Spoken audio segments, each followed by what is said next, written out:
you're right.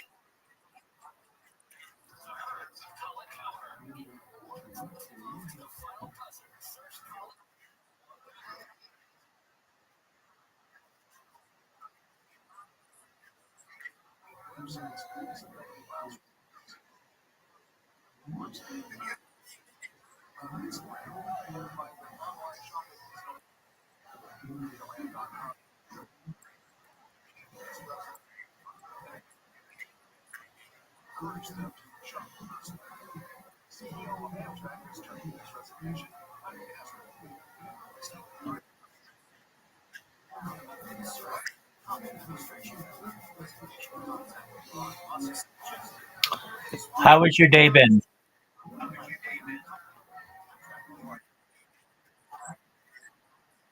Yes. How's your day been, I show speed?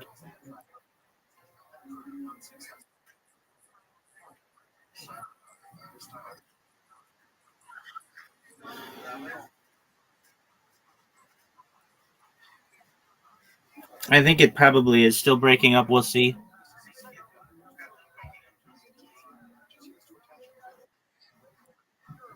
I can hear. I'm having some technical difficulties. Exactly. Dude, what is your deal today? I show speed. What's going on?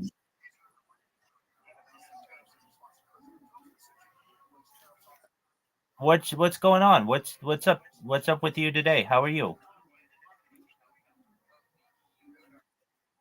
I'm well. Just enjoying life. I wish some of these technical issues weren't affecting me, but aside from that, things are good.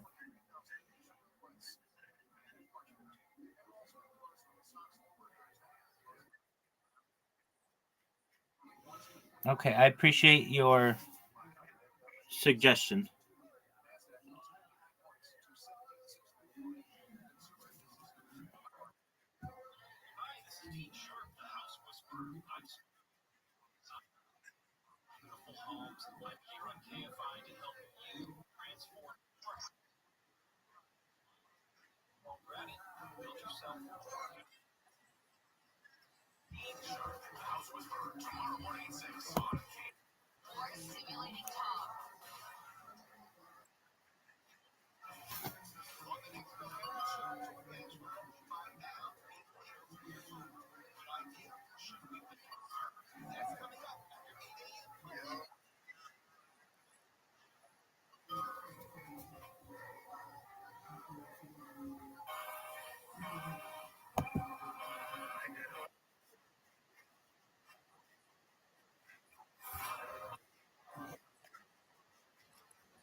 You threw up?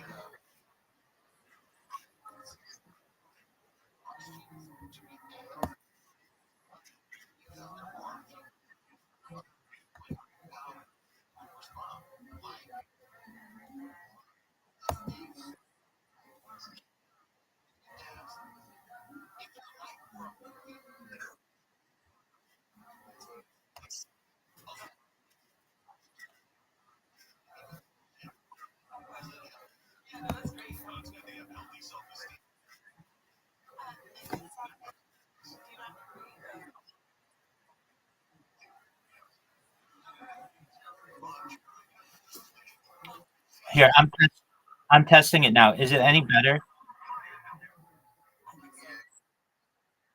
I don't know if I'm good, but we'll see. We're testing it. Testing, testing, testing. Okay, interesting. Okay. Well, very well. Okay, I'll be right back.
I love noodles. It's one of my favorite foods.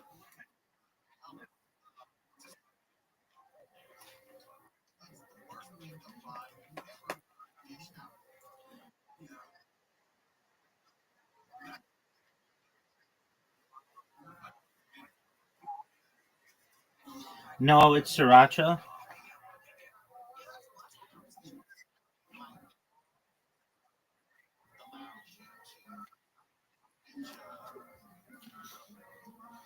I eat it at least a few times a week. It's really easy to make, and I don't know. I almost crave the spiciness. I had a sandwich earlier today, or actually a few of them, and even as I was eating that, it was just so plain in comparison. I don't know. I like a little bit of spice.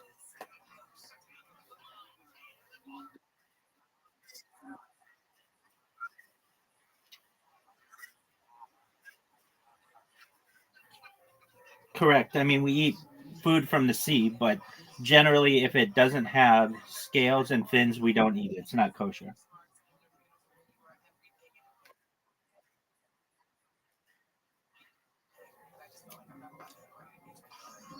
Yeah, traditionally. However, I am someone who feels that there's an excellent argument, and I'm sure I'm not alone. I know I'm not alone within rabbinical Judaism to say that crab and lobster could be kosher.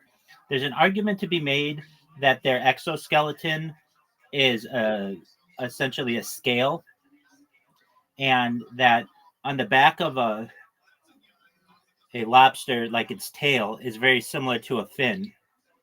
And there's also a slight ridge on the back of a crab that I think there's an argument to be made. But traditionally, they have not been considered kosher animals. But I think that this might be something we might be able to modernize in the future.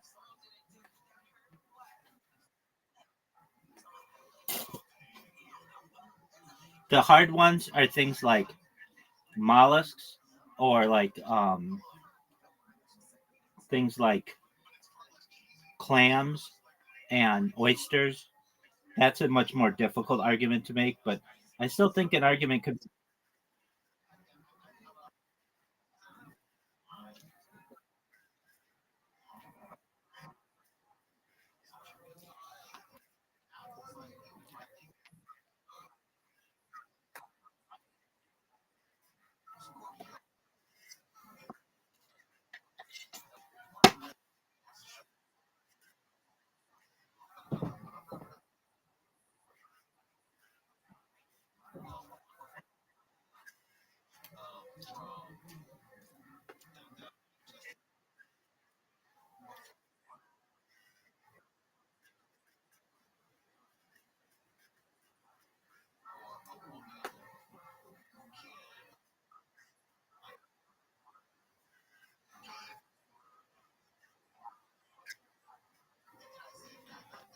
No, not anything in the air.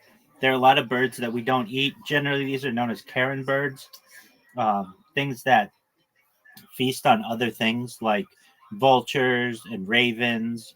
They aren't traditionally kosher, but things like chickens and though chickens are an interesting one, but chickens are kosher. But even the turkey is an interesting one because the turkey is a new world. Chickens are chickens are kosher, but there's an interesting argument to be made. Like the turkey is a new world bird, and there's no mention, at least traditionally within Judaism, of the turkey. And so, like 500 years ago, when the turkey started to be eaten by Western society, there was an argument to be made that is it prohibited or is it not? And the far majority of, I mean, I think all Jews consider turkey to be kosher. However, it's not explicitly stated one way or another within Torah because they didn't know about it. So, turkey's an interesting one. Other birds, the like quail or pigeon, those are. They're hard though. They're difficult. I mean, there's like a certain way that they need to be prepared. Um, Other birds that are duck is considered kosher, but duck's an interesting one actually. The reason why duck's an interesting one is ducks eat like they eat fish and they eat like bugs and things, but traditionally they've been considered kosher animals. Um, other the big ones though that you're gonna find are chicken. Chicken's a staple, and turkey. The ones, yeah. So anything that chews its cud and has split hooves is considered kosher. So cow is considered kosher. Pig is not. An interesting thing about a pig, it does have split hooves, but it does not chew its cud. What I mean by that is it doesn't have multiple stomach system where it actually like kind of throws it up a little bit to redigest it as a cow does. However, I think in the future, perhaps with genetic modification, there may be a way to have a kosher pig, but currently that doesn't exist. An animal like a giraffe is considered kosher because it has split hooves and chews its cud. Um, Anything from the deer family, so that would be like deer or moose. That's all considered kosher.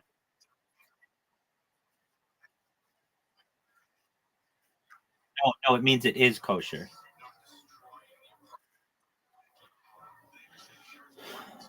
And um, again, I think there are things that perhaps could be modified, and then that also goes for its milk.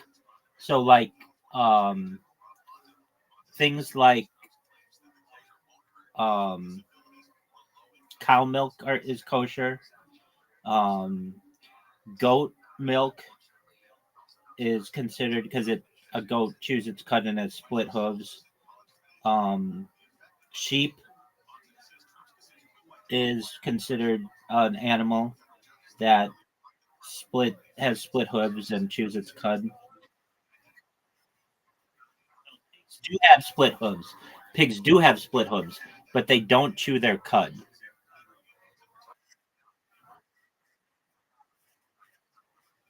Yeah, I mean that essentially for land animals makes something kosher. So that means that like bears are not kosher, rhinos are not kosher, and lions are not kosher. An interesting one arises when it comes to um, bugs. So, well, goats are, but like the camel is not because they don't have split hooves, which is required for an animal to be kosher.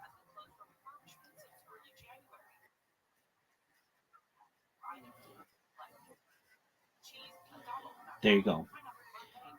The interesting one, if there's any animal that I would have ever wanted that's kosher that I've never been able to have, is giraffe. I've always wanted to try giraffe, but it's very difficult to um well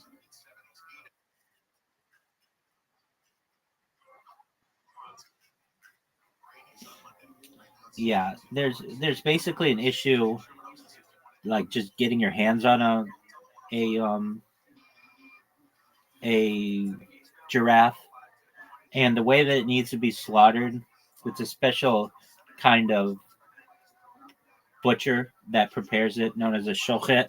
And there's a question that exists: where does the neck begin on a giraffe? Is it right below the head, or is it right above the torso? Like, where do you cut it? And that's never been necessarily a decision that's been clear.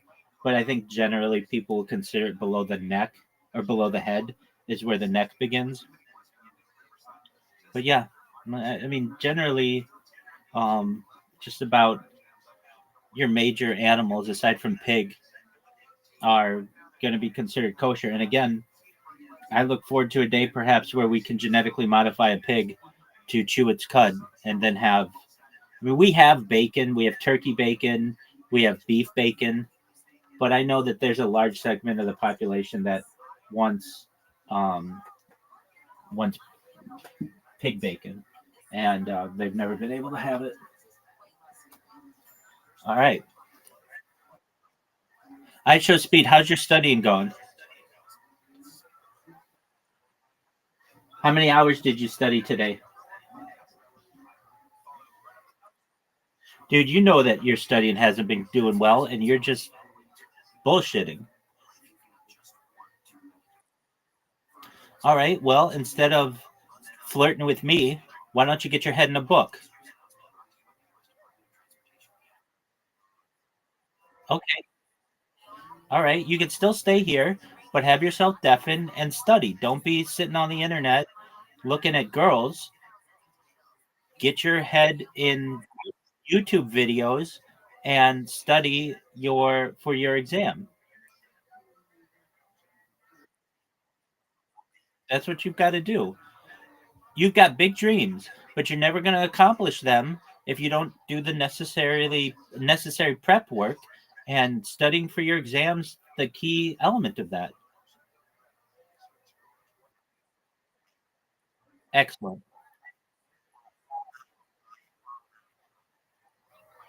All right, look, you can figure that out. You're a big boy. You know how to do that.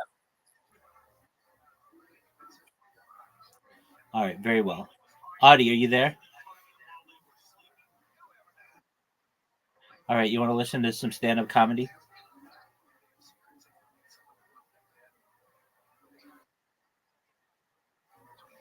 Okay, well, I take peace. Take care. Wow. And do you sing or do you just play guitar? No, I sing too. Yeah, you have any original music? Yeah. Yeah, will you sing us a little verse from? I don't really want to. You got a guitar? No, just fucking sing, you motherfucker. You're gonna make fun of me. No shit. This fucking guy. Unbelievable. I think you're gonna make fun of it. We've made fun of every inch of you, including things you don't even have, like knees. Yeah, I don't have no knees. I know. It's true. Tonight on stage, you see the cat burglar and the hamburglar. It's true. This is a brand new episode of Kill No Knee with sing a fucking song right now, David. Brian, you can stop. That's just not helping anything. That's okay. Okay, now singing a song. Okay, you have to stop that so that you can sing a fucking song. Now singing David Dalton. If the next words out of your mouth aren't fucking singy fucking songs, you're done. So it better be something with fucking rhythm behind it. Because if it's one fucking... Nope, that's it. There he goes. David Dalton. There he goes. He's done. David Dalton, everyone. Get him out of here. Take your drink. No, I wanted you to fucking sing. Get out of here. You tell me you can sing and you don't sing? You don't get a fucking handshake after that. That's the opposite of getting to hit the vape pen. I can sing. I swear to God, you got a guitar? I need that to sing with. Hey, can I get a Jack and Diet on stage? I need a wait staff. Fuck yeah. Drinking, ladies and gentlemen. Could I get a diamond necklace on stage? Cat burglar. All right, pulled another name out of the bucket. Sounds like this guy could have been one of the original, presidents of the United States or something like that. Make some noise for Benjamin Harrison. Here we go. Benjamin Harrison.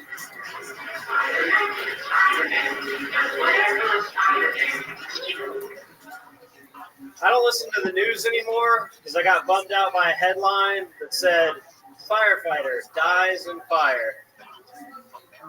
That's kind of a bad headline for a hero, don't you think? Why didn't they talk about something cool about the guy? I don't know, Maybe his amazing record against fires? Like, dude, come on. He was undefeated going into that fight. He was like the Floyd Mayweather of fighting fires. He never lost before, man. And they give him that? Like, that's fucked up. Like, first of all, he's an American hero automatically because he's a firefighter. He saved people's lives for a living. Second of all, if anyone does anything in their career and only takes one loss, they're in the goddamn Hall of Fame. But no, the dude's had to do a story about, like, the little fire that trained real hard to take down the champ. Like, fuck you, dude. Give him a headline he deserves, like something cool, like, I don't know, champion retires in blazing fashion. Like, I don't know. What are your thoughts?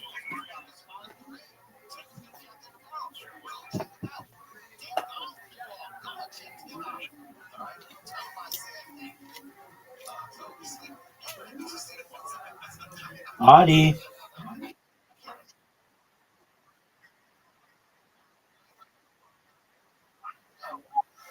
Okay, that one was pretty good. I give it a 6.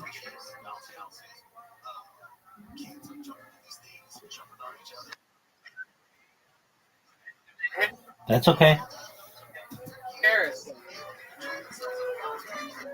aka Chris Kringle Jr., waiting to take over the throne. Do I know you from somewhere? Yeah, I didn't have the beard before, but yeah. It's like Billy I don't Bob know. again. Yeah, you fucking told me that last time. Yeah. It didn't work then either. No, yeah. I still don't know what that guy looks like. No one does. It's ridiculous to make a reference like that about somebody that nobody knows, but it's just one of the things that You'll we know plow one through day. sometimes on the show. So now that we're back to the actual show, Benjamin, you just did it. You're making yourself way too fucking comfortable on that stool.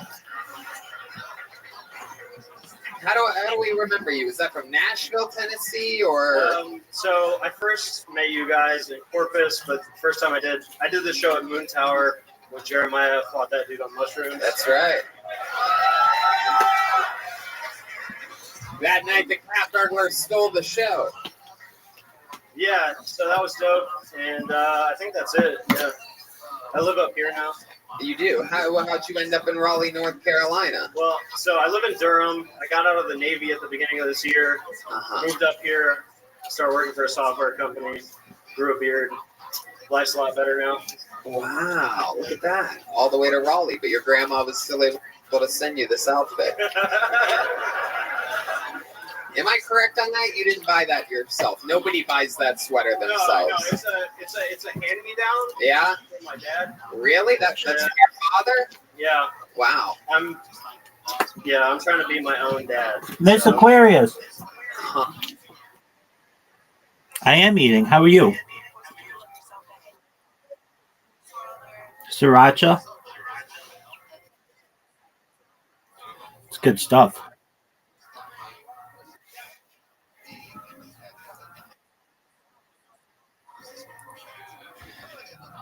How do you eat?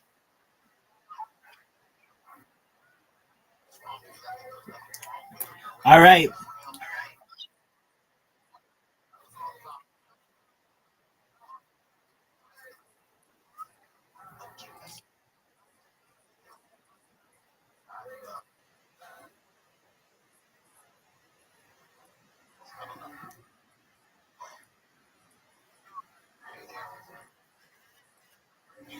Was it a good story?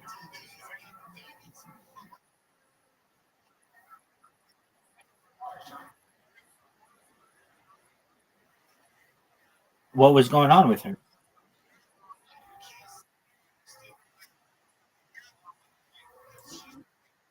Hysterectomy?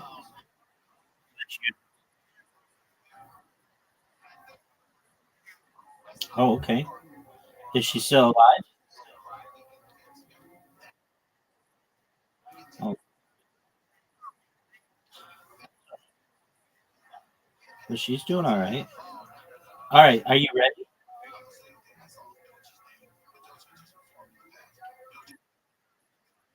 Okay. I'm about to send you an invite.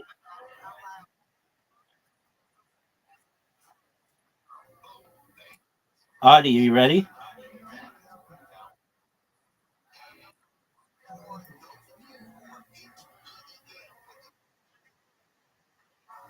What'd you say? Okay.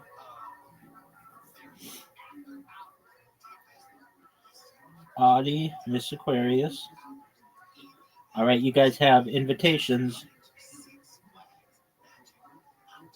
Miss Aquarius, look for another ball if you want. Do you see where it says items on the right side?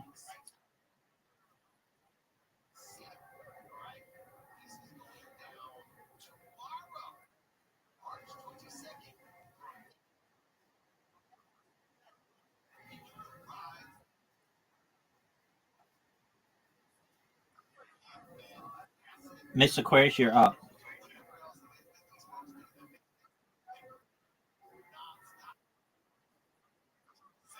Okay.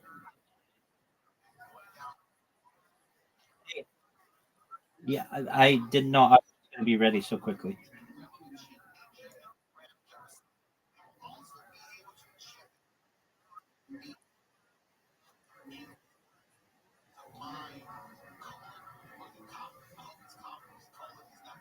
Oh, that's a good one.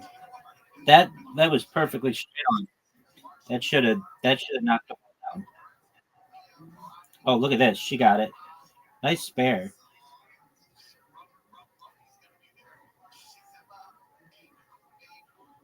Slow. Come on.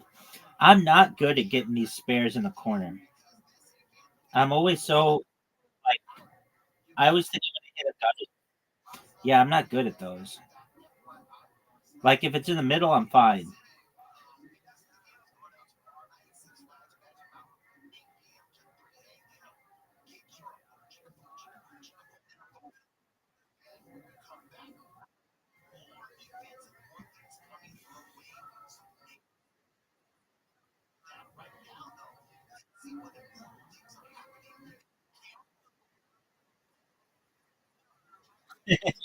You got it.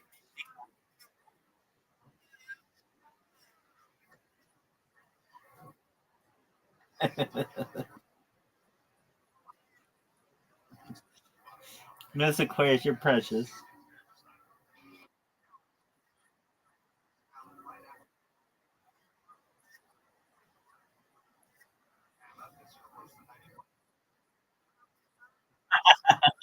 She got you back.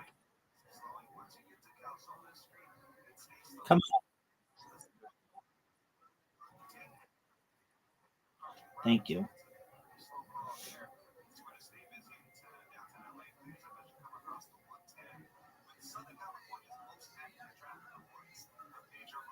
That's a tough split, Miss Aquarius.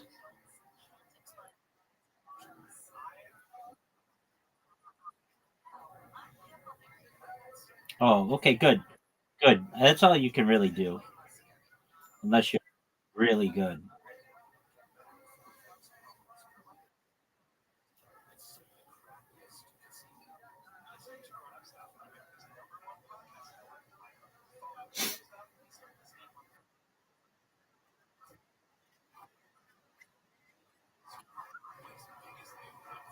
Oh, see, I can get this one. I can get this one. It's just if it's in the corner, it's really difficult for me. That's what I'm talking about.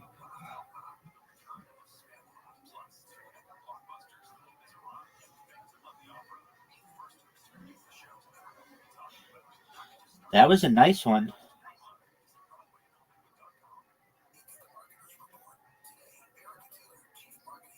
Get it. Perfect. Perfect. Perfect. Perfect. Perfect.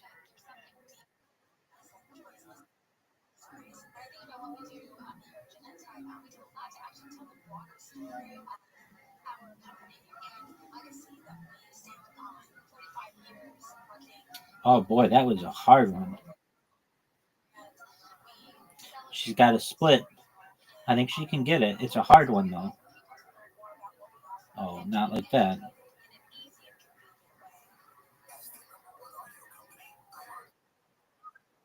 Get it. That's what I'm talking about. Miss Aquarius was practicing.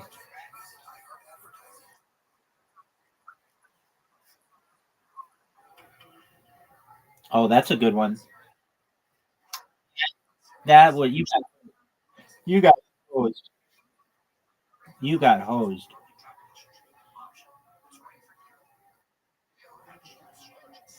Albeit. That's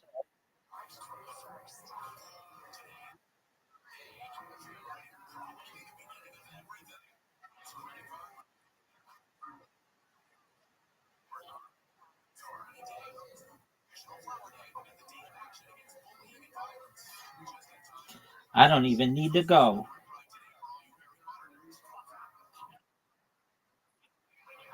These are practice ones. Get it. All right. Get it. Ooh. That's like the highest.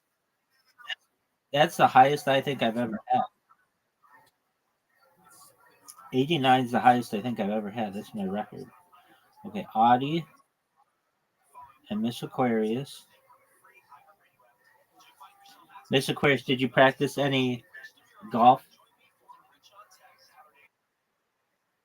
That's okay. Okay. Oh, that's a good one. Nice and slow.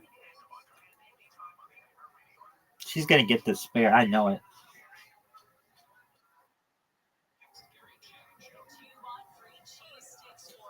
Perfect.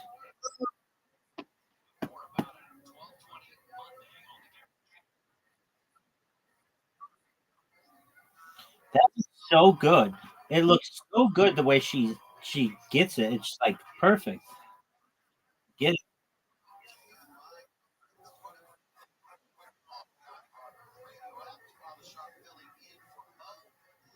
Get it. Oh, now that looked good, and it did not. Only got 5 pins. Get it. What? I I'm not happy with that at all. That at all.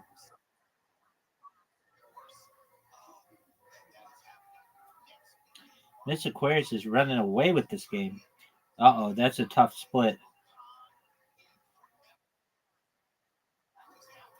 Try to get two.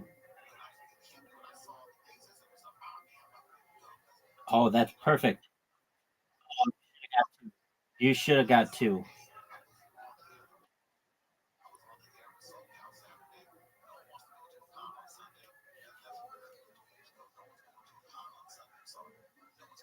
Uh oh, what's happening to you, Audie?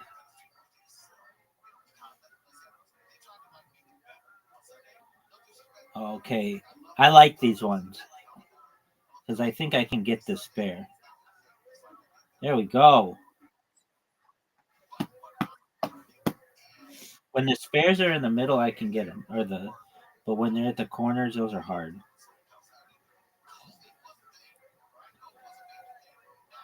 Oh,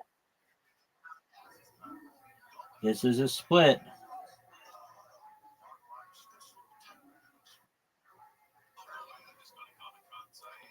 It's a split. She got it.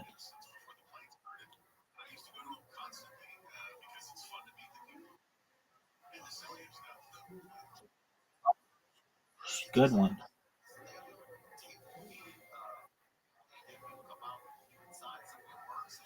Get it.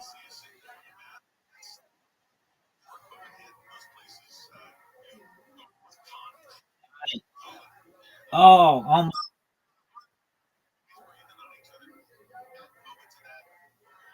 oh, my finger slipped.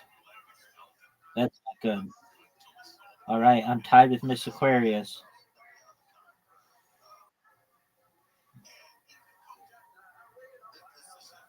Nice and slow. She's gonna get the spare. I know it. Oh, it's a split. It's a split. Should have gotten it with because it like the pin went through the pin like it invisibly. Oh, there's nice job. Get it. Oh, this is a tough split. This is a tough split. get something. I can't get anything. Uh-oh, Miss Aquarius, down to the last frame. Is she gonna win? Nice and slow. All but one. She's gonna get the spare and then just run away with this win.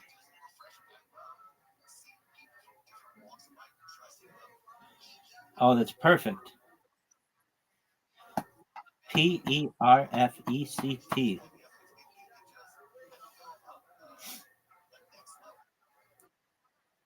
If you strike, you win. If she strikes, you win. I think you won no matter what. I don't think it's possible to get you. Well, maybe with three strikes.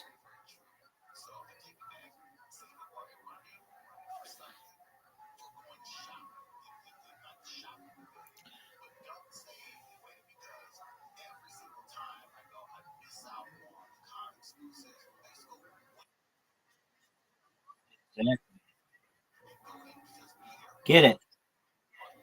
Oh, come on.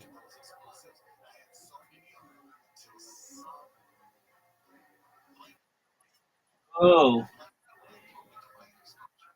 nice win, Miss Aquarius.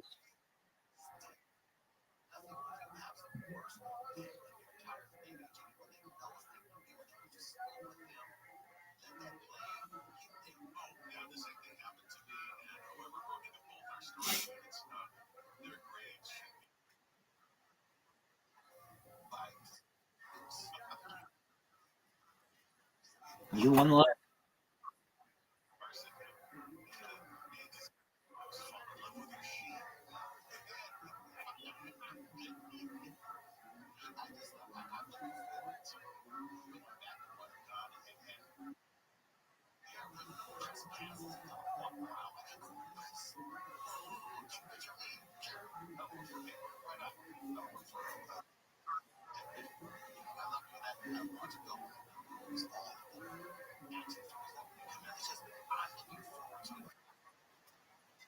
Get it. Look at this split. Just get something. I'm losing.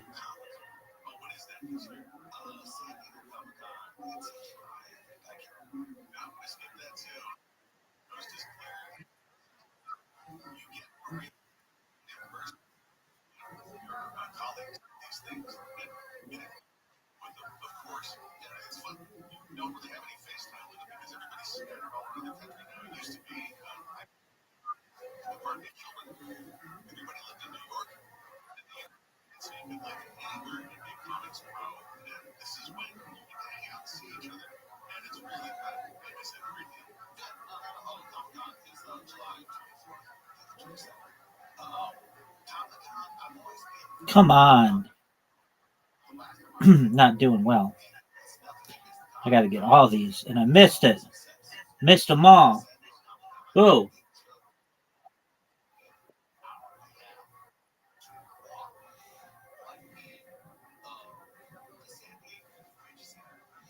oh, that's good.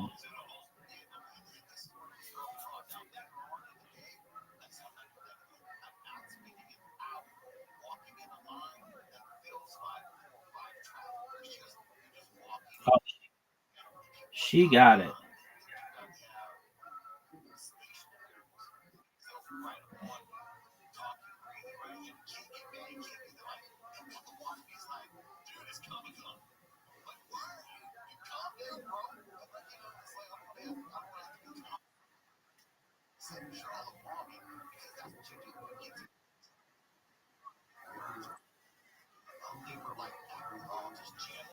Oh, okay. I think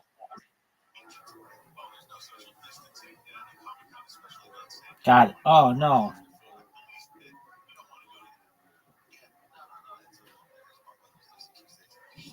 fourth frame.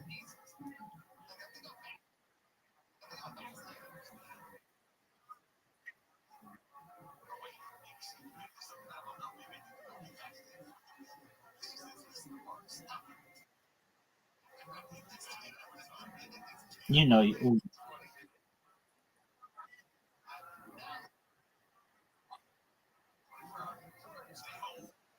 That looks good.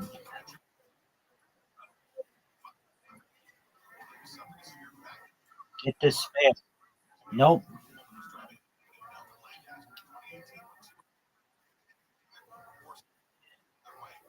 Come on. I'm not good at getting these ones in the corner. No, not good at it.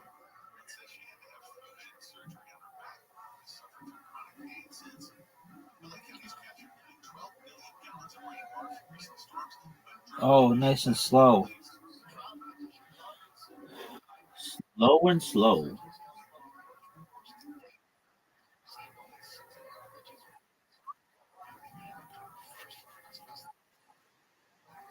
She got it. She's gonna win.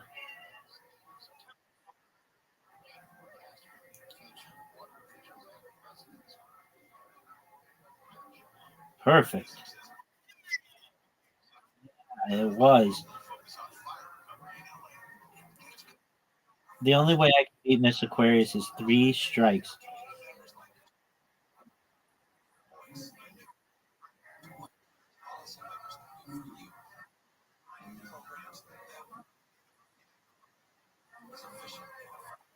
Strikes. Come on. That's one.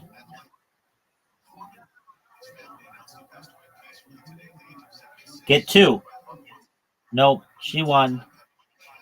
Miss Aquarius won.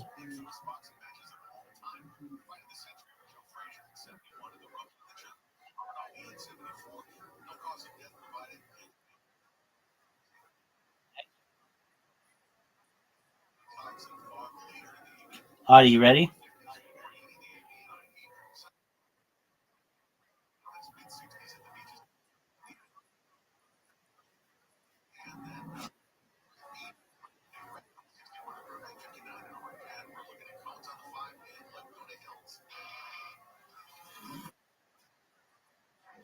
No, I'm not. If I would, I would go first. I like to go first.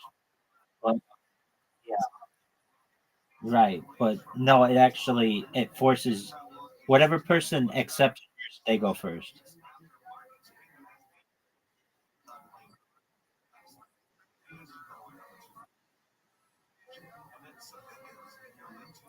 That's a good one.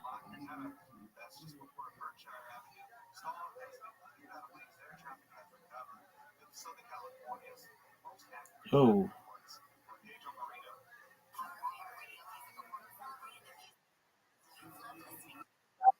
got it.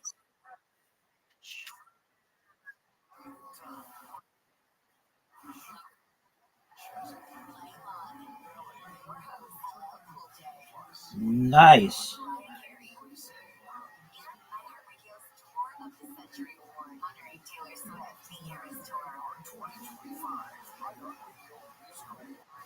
Oh, we do better than that. That's good. That's good. I don't know why it wasn't perfect. That was like perfect.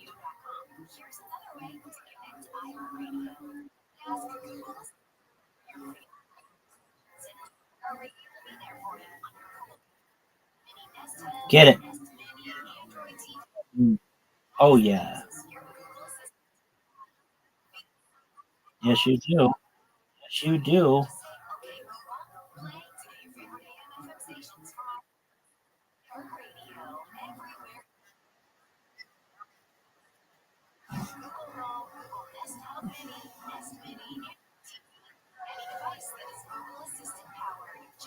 Oh, nice and slow. Nice spare. Good job.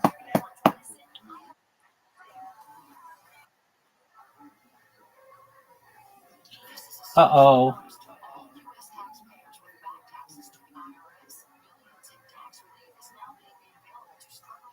There you go. That's the shot.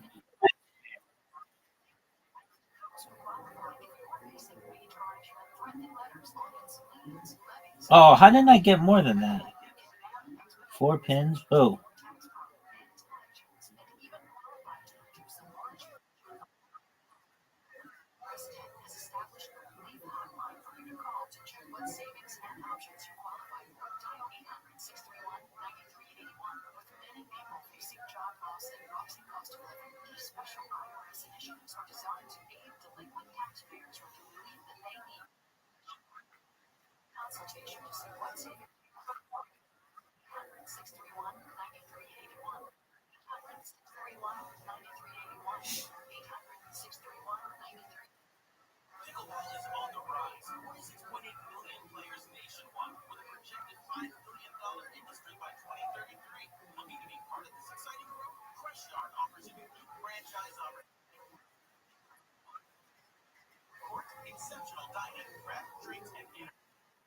Let's go.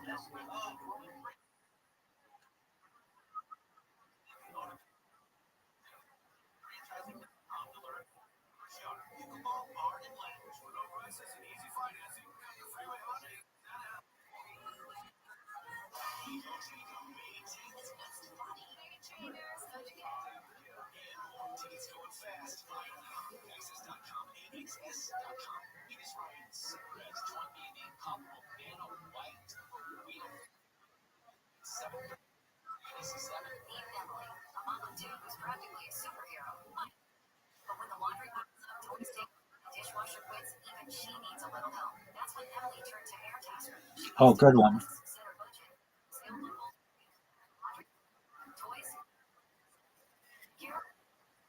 I just need one pin. Got it.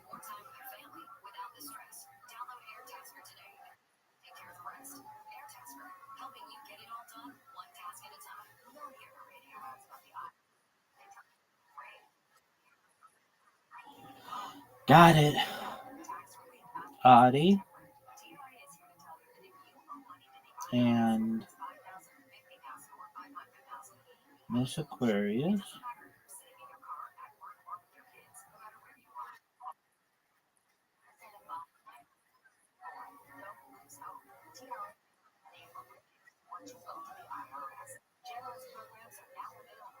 Ooh.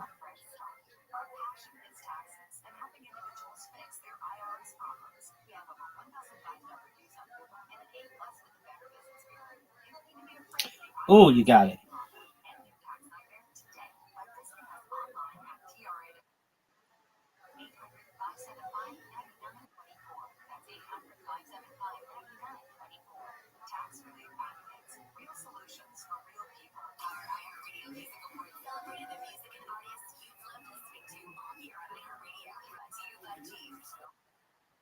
Oh, my finger slipped.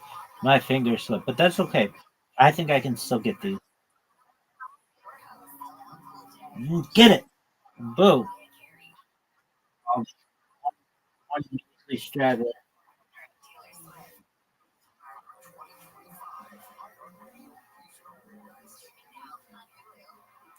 Oh, so slow. Let's see if she. Oh, it does really well.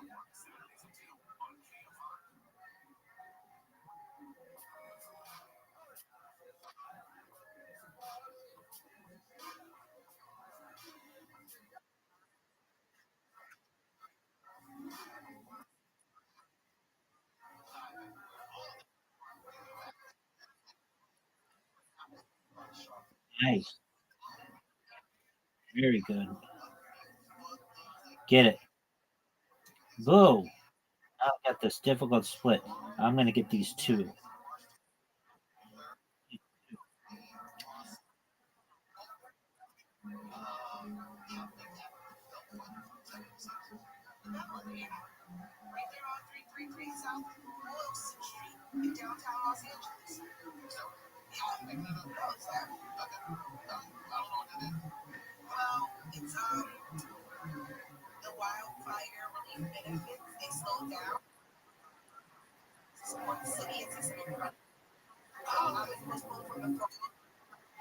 So,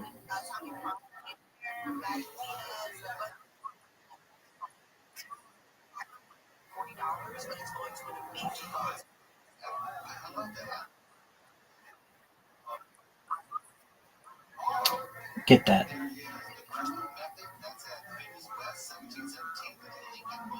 No.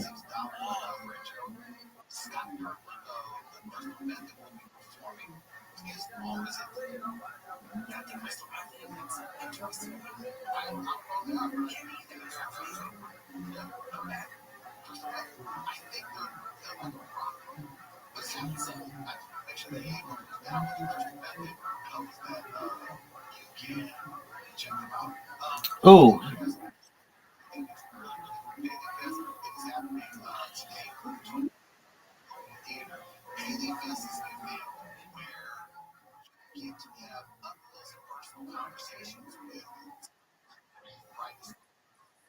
that deserved to be better.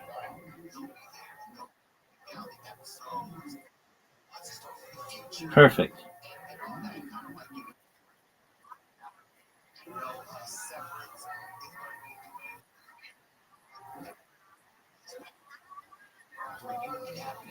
No, I'm not touching you, especially with shots like you've had. This is a tough split. This is a tough split, Miss Aquarius.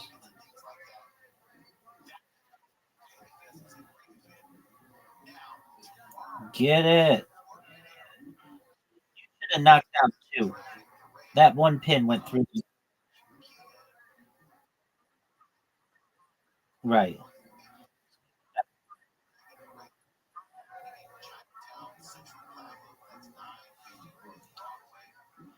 All right. I have a chance. Get it. Oh, no. I'm done. I'm done. Over. Get it. No. Miss Aquarius won. Oh, no, I did win. That was a surprise.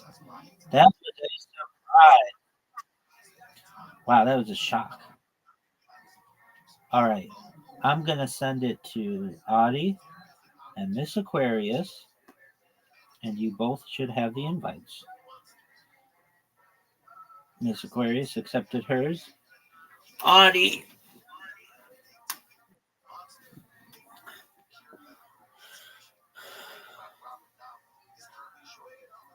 Oh, right off the bat. Perfect. Perfect.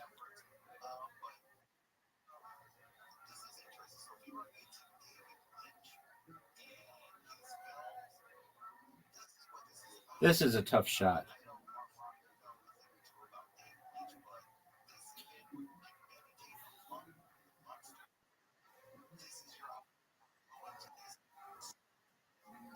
Oh, look at this split.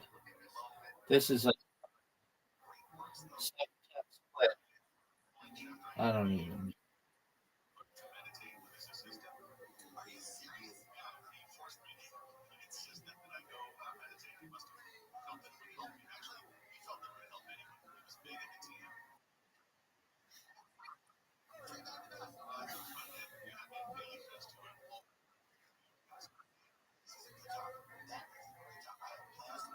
Oh, nice. That's one.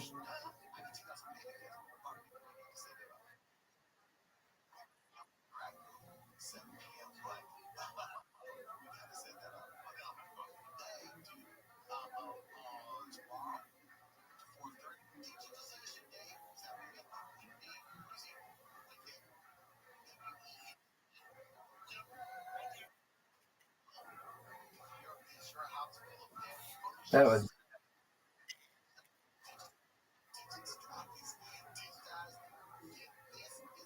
Oh, get it.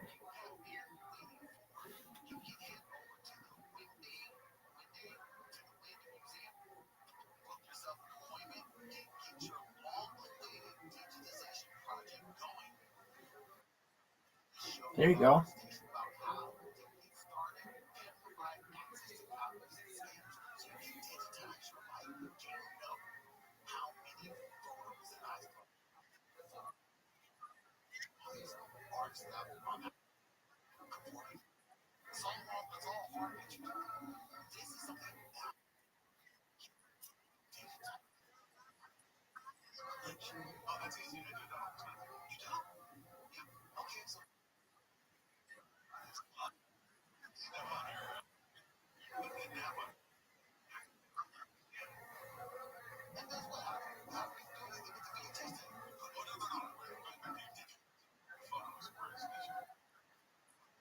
Oh, zero. Mr. Aquarius' turn. Oh, that is just so good. Just so slow, knocking out. It makes it easy for a spare. Get that spare. Oh,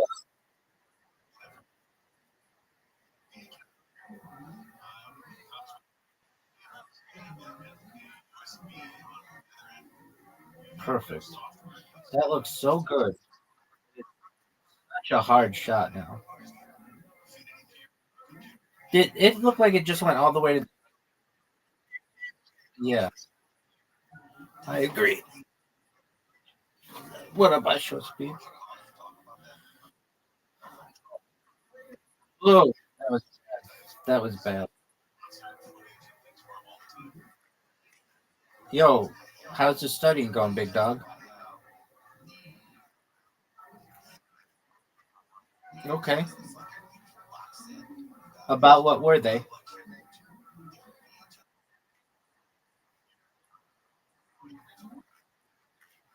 Okay, good.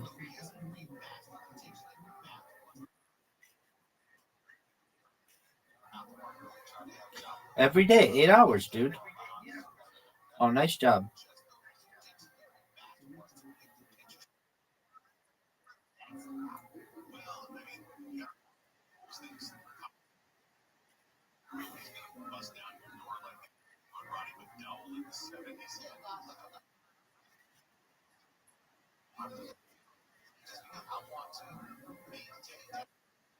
Come on. Oh no, not the corner. Nope, not good. Already got me that game even. Hey, I should speak. Ready? What is your name on here?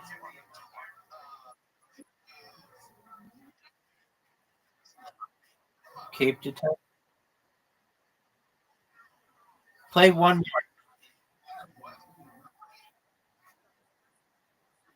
Yeah. All right. No, we're playing bowling. This is what we're doing.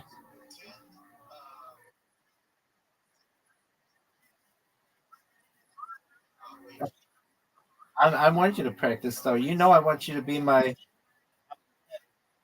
Oh, nice job. You got it.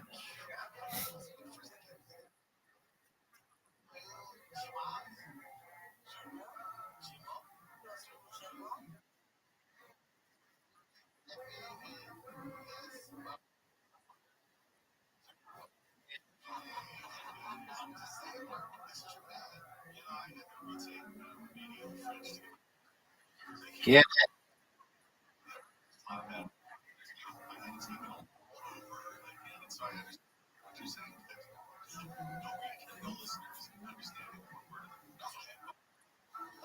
Perfect. Two in a row. Oh, you're unstoppable this time.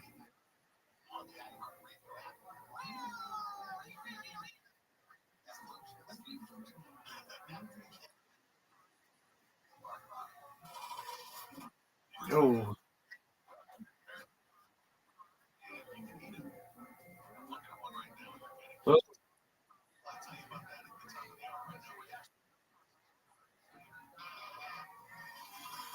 not for me. I'm not good at this.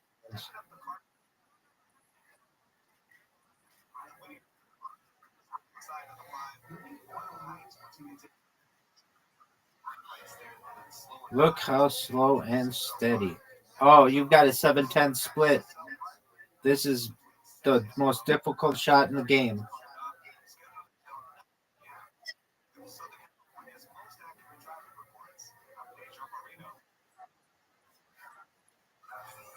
I just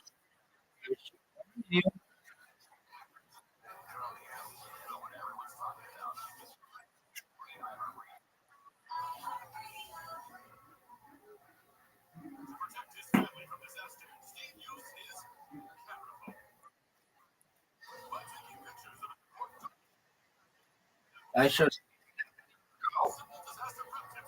There he goes.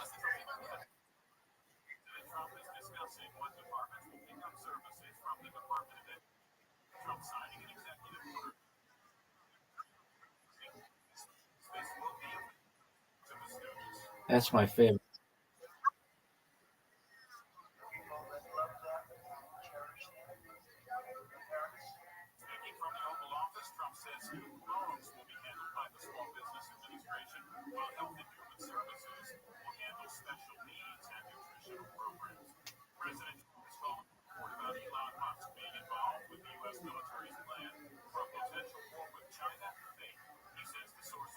Oh,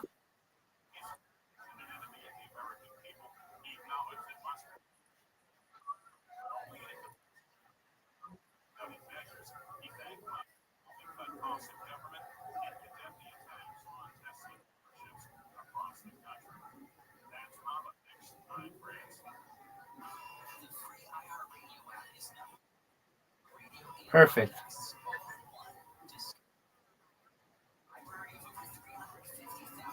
Shoot. No, I'm not touching you. Perfect. Get that.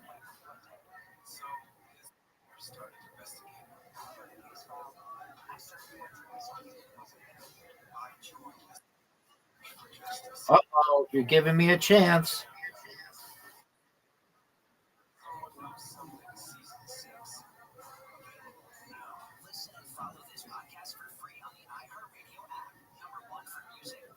No. All right, I've got it. I'm taking W. I'm taking home the W.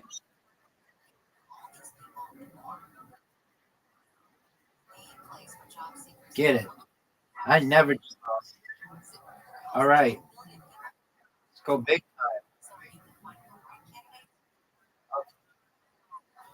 85. Thank you.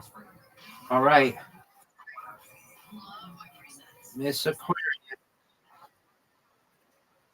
Okay, last game here. You ready, Cape Detect?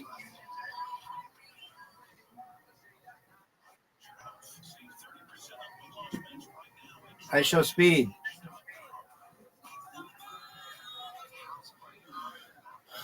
I show speed.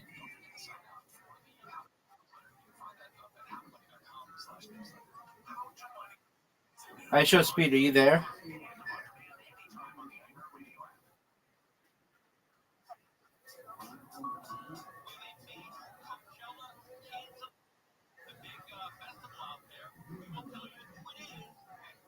That's okay, Mr. Aquarius. I'll send you one versus one.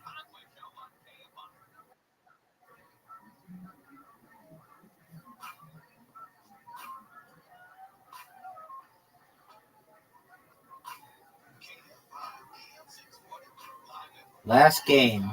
Championship of all championships. She comes out swinging. Miss Aquarius comes out swinging.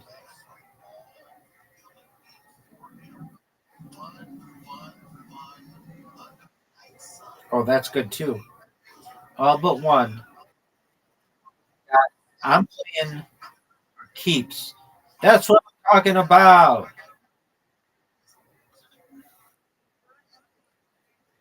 Here you go. Match it. X. That X.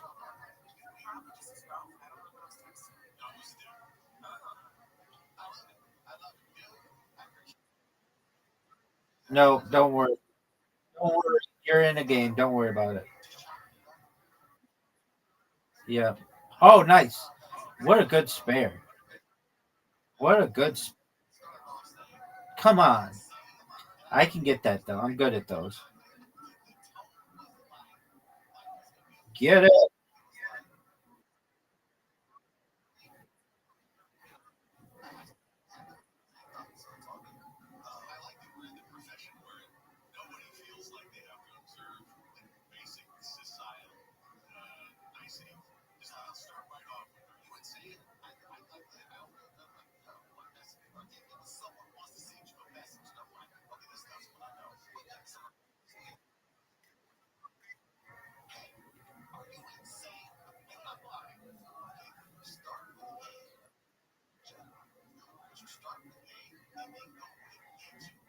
Come on. Oh, no. Now that's going to be tough. One of them.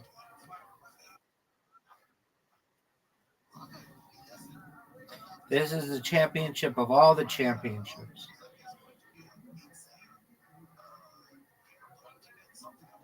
There you go. You got 8. It's pretty good.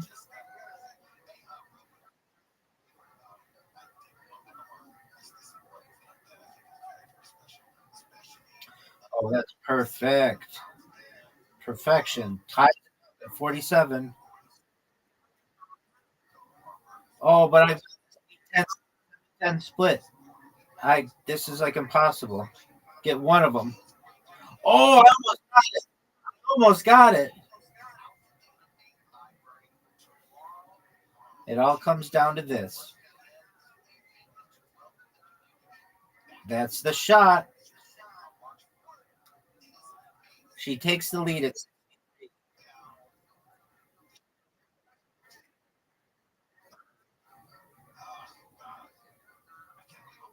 She's got it. She's got it. She's at 65 now.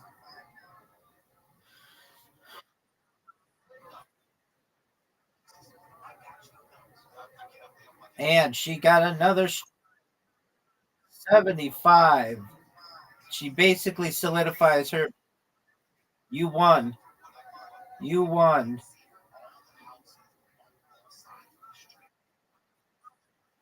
I missed it. My finger slipped. She wins. What a comeback. What a comeback. Amazing job. It was lovely playing with you, Miss Aquarius. Excellent. Good job.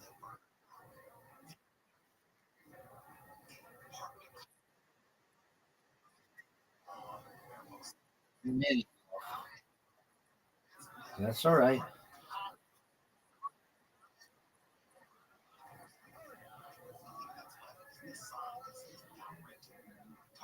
You want to practice with me in golf one game? You want to practice in golf one game? Okay, that's all right. Well, you get your sleep, you sweet dreams, and we'll be here for you in the morning. Take care, Miss Aquarius. Shout out to Miss Aquarius, nicest person on earth.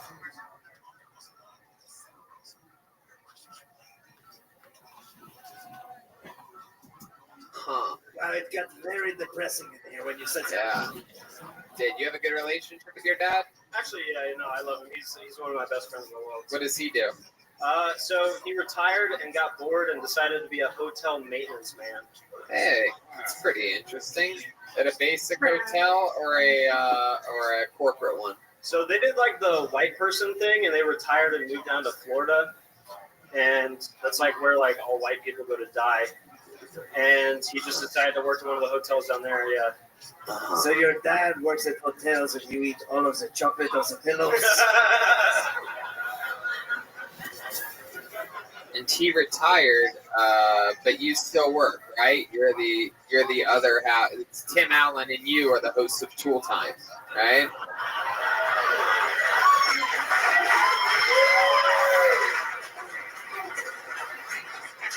Am I close to right on this? This is like when Ted Cruz tried to grow a beard and like be cool. Well, if I grow this beard, the kids are gonna love me. Fuck, I don't feel so comfortable. I bet. You're dressed like fucking, oh shit, I'll think of it in a second. So what's been, you said computer programming? It's a software company. We're a startup. I don't do the programming stuff, but there's a lot of technology involved. It's What do you do there? Maintenance or? No, I do a lot of like account managing and customer support stuff. There's not very many of us, so. No, we were playing. We were waiting on you. Fun here now that you live in Durham, North. Yeah. We called for you like 5 I've times. been trying to do comedy, but I've been getting. What do they do? That's not our job. Back to studying for you. Yeah, no, I tried to do some comedy, but I've been kind of getting dick at work lately, so I haven't been able to make it out too much. So what have you been doing for fun? Like, what do you mean? I mean, everybody here keeps telling me that they're just working. Yeah, like But I think that's bullshit. My guess is that you sleep till 2 sometimes. well, like on the like occasional day I have up, yeah, I'll sleep until like 1, like noon 1. You look like a chubby white Osama bin Laden.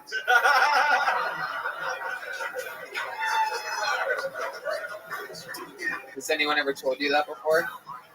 Have you tried to fly since growing that beard? I actually haven't. I probably get a random screen here. Yeah, for sure. For sure. Has anybody ever told you you are an adorable man? It is true. If you didn't have that beard, I would be guessing that you're on your first day of 7th grade or something like that. Like it's just a big giant cutie pie, you. You have a girlfriend? I do actually. Yeah. How long you been with her? It will be 2 years next month. Wow, she came with you from Corpus to here? That's part of the problem is she's not here yet. She's still back in Texas. Yeah. Fucked. She has the dog too. It's kind of fucked up. Wow. Yeah. She's having sex with the dog right now while you're here living in dreams. We have actual audio. We're streaming live. If you're wondering what's happening there, it's your girlfriend eating the dog's ass out. Yes. Would you like to have sex with the cat? We do also have a cat, but she doesn't fuck either of them. So, like, Are you sure she hasn't cheated on you once? How long have you been living out here? You should get a Nest Cam. since July. So Since I'm not July. sure. But Can we call it? Can we call her right now on speakerphone and ask her if?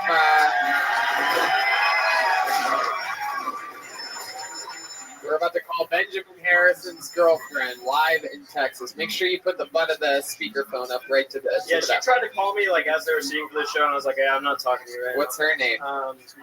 Marcy. Mars. Hey, you dude, you don't nothing for the rest of the show. Don't say anything. Can you guys hear that? Hello, Marcy. Hey, Gene, you're on Kill Tony. Oh. Yeah, you're on Kill Tony right now. Hey, have you cheated on Benjamin since he's been up here in North Carolina? What? Have you cheated on me since I moved out here? No, of course I haven't. That's what I'm doing. He uses me like every night.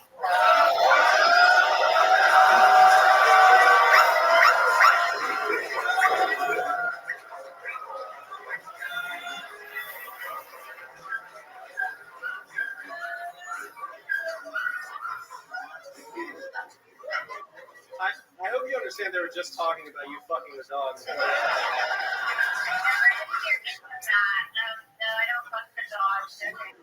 No. I don't think you fucked the dog. I think you eat the dog.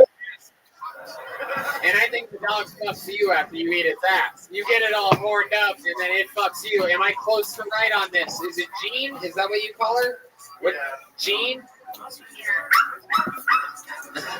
Okay. Jean, have you ever let the dog fuck you? It's a girl dog. It'd be complicated, but Have you? What up?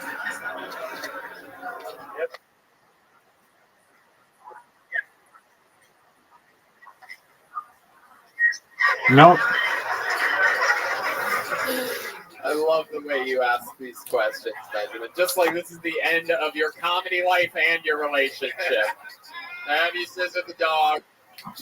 I mean, do you really know him?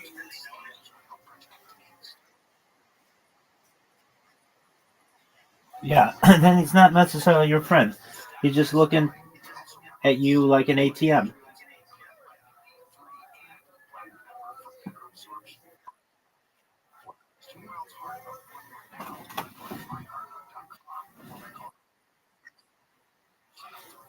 You should just be honest with him and say to him, I like your friendship, but you should understand that you're overstepping your bounds of our friendship when you ask me for money. I respectfully ask that you no longer make this request. And if you don't, we no longer will be friends.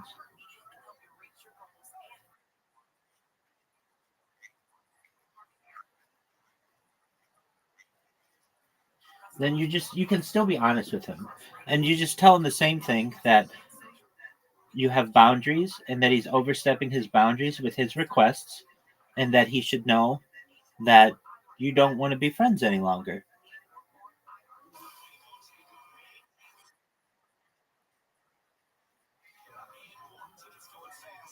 Not if you tell him in a nice way. I mean, you can just ignore him too, but then he could also come and kill you. I mean, what kind of person is this?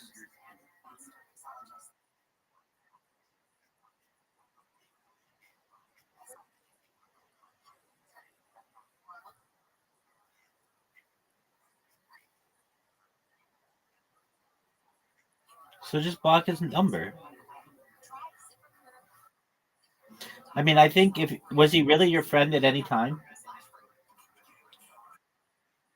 Then then then at least then you could then you can at least tell him you've overstepped your boundaries, and I honestly don't want to be your friend anymore. I wish you the best in life and take care.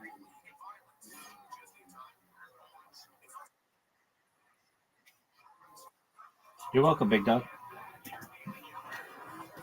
Do you know how to tie up Robert News? This is like a hostage. All right, Gene, can you hear me?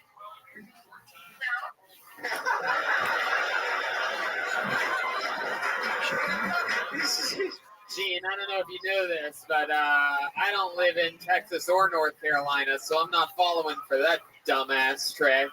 I said following when I should have said fallen, and I'm trying to convince people I'm not stupid. I'm not following for that trick. Who do you think, I'm an idiot? All right, so Gene, when are you going to move out here to a boring ass Durham, North Carolina? No shit, I live in dude. Durham, you piece of He shit. lives in Durham. Have you not been paying Pay attention? attention. You fucking. Have you not been following along? When are you moving out here, Gene? Yeah, Gene, when are you moving out here?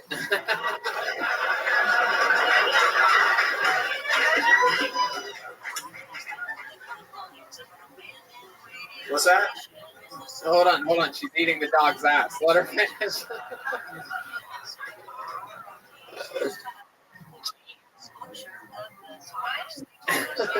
Gene, when are you gonna move out here? What's that? No, I'm really following. I can't really understand. When are you going to move out here? When I get a job in clinical research. Yeah, she's way smarter than me. Okie dokie. Thanks, Gene. Bye, Gene. Whoa! Look at this pussy with little bitch. Aw. You're such a fucking hoe. I love it. You're a little pussy with bitch, Benjamin. You know that? With that type of handling of your woman, you're never gonna be like Sandusky here and be fucking two chicks at once.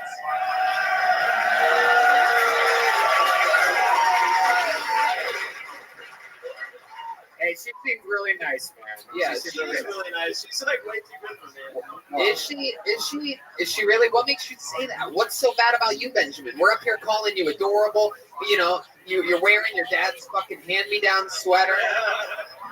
You're a good guy. What about fucking you? What about you and that stealthy new fucking beard that you just rubbed? Huh? What about you? I guess there's nothing like bad about me. You're right. So how is she better than you? I don't know. I just like I feel really happy. She's in Texas eating her dog's ass right now. I feel really lucky. That's what I'm trying to say. Like, yeah. Oh, yeah. All right. I understand. Can we All right, we're going to keep this fun train moving along. One more time for Benjamin Harrison, everybody. He's on Twitter at Benjamin C. Comedy. Love it. Your girlfriend needs a dog pass. I love it. She's never moving here. I know it. Kibbles and bits and bits But and tips. clinical research doesn't happen here. I'm sure of it. I pulled another name out of the bucket. Make some noise for your next comedian, Luke Sparks. Here we go.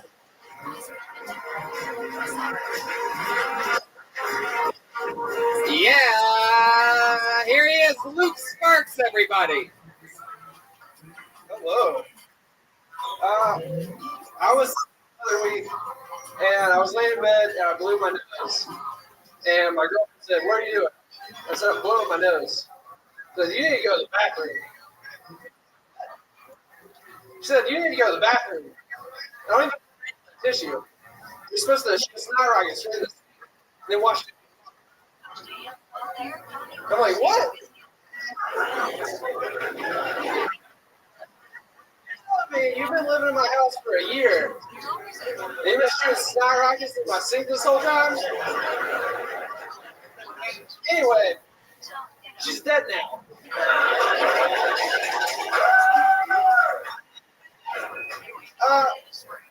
I've been trying to get in good shape. I haven't been working out. I've just been taking shits and flexing the beer.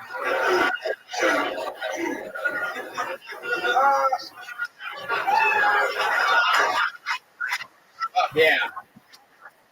Hello. Sparks. Seeing it for a little while, right? I've been trying to be serious. Since May. So how many times do you think you've been on stage, if you had to guess? Since May, about twice a week. Before that, maybe a dozen times. Well, look at you. You've barely done it all, and you already have Theo Von's haircut. Incredible. It's amazing. At this rate. You know, I had this haircut in June 2015. Which dates Theo Von's haircut. No, you are correct. You are correct. Not about everybody remembers the day that Theo's haircut became that. We all noticed. It's actually, it's actually true. Hell yeah. He committed 100%. You look like Jeremiah Watson's younger brother. Like, Whoa, look who's roasting over here. I don't see it at all. I don't really see it. He doesn't have a beak or anything. No, Luke, for those of you listening, he looks like the lesbian daughter of the Mythbusters or something like that. Sort of looks like some type of he looks like if who's the fucking genius that died with the wheelchair, he looks like if Stephen Hawking got all of his shit together. I like that. You really do. You really look like a very healthy Stephen Hawking with all of the physical attributes and none of the powerful brain. Heck yeah. dude, you got Adele? So Luke, so you've just started really doing this. You live here in Raleigh? I live in High Point. How far away is that? Hell yeah. Oh shit, Hulk Hogan's ex-wife lives there. That's incredible. High Point? Wow. I don't know. Oh, okay. So it's there in High Point. Lady, did you fucking sign up for tonight's show? Unfucking believable. It's me. I'm the best thing in High Point. Oh yeah? Sounds like more of a local. What do you do for work there? No, you don't. I do. You're that guy, vape hanging out of your pocket. You repair surgical instruments. Have it hanging out right there. What type of non-sharp scalpel are you making? Huh. Wow. Started that job at 19. Surgical instruments. Did you go to college? Is this a family business? No. When did you go with your parents? Like last year. 21,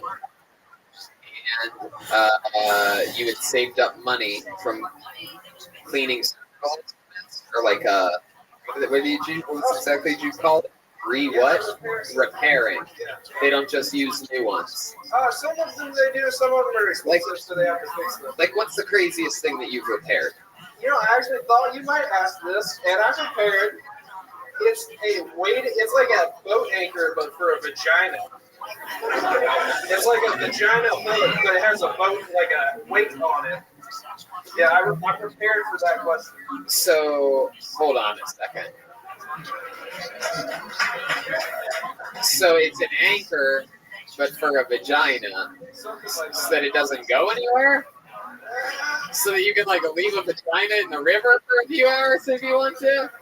Hey, don't you go going anywhere now, you little fucking pussy, you.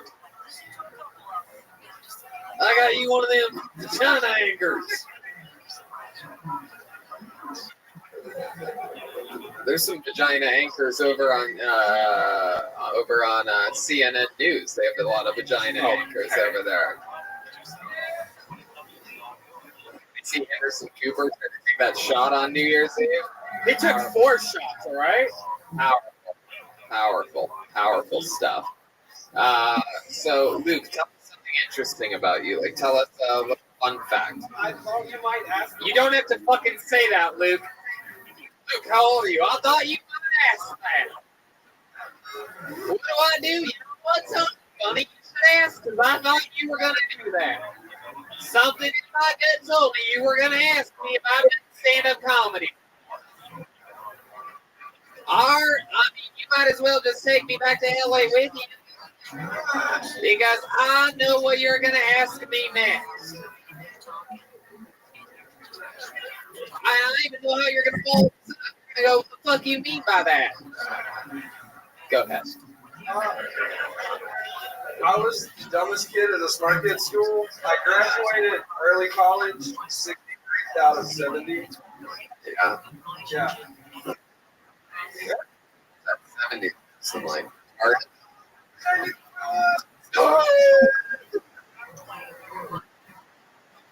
How bad of a student were you? Like, I mean, did you not do homework, or were you really stupid? Typical shit, though. You really have to do homework. You can do 0 homework. So, D's. How old were you? Okay, there's a 19. You didn't know he was going to randomly ask that out of nowhere with no segue whatsoever? Completely changed exactly what we were talking about? Well, you did. 19? Where was that? Weird? Why is that a weird question? Where was it? It was at my house. You better tell the truth. It was at my parents' bed. Whoa!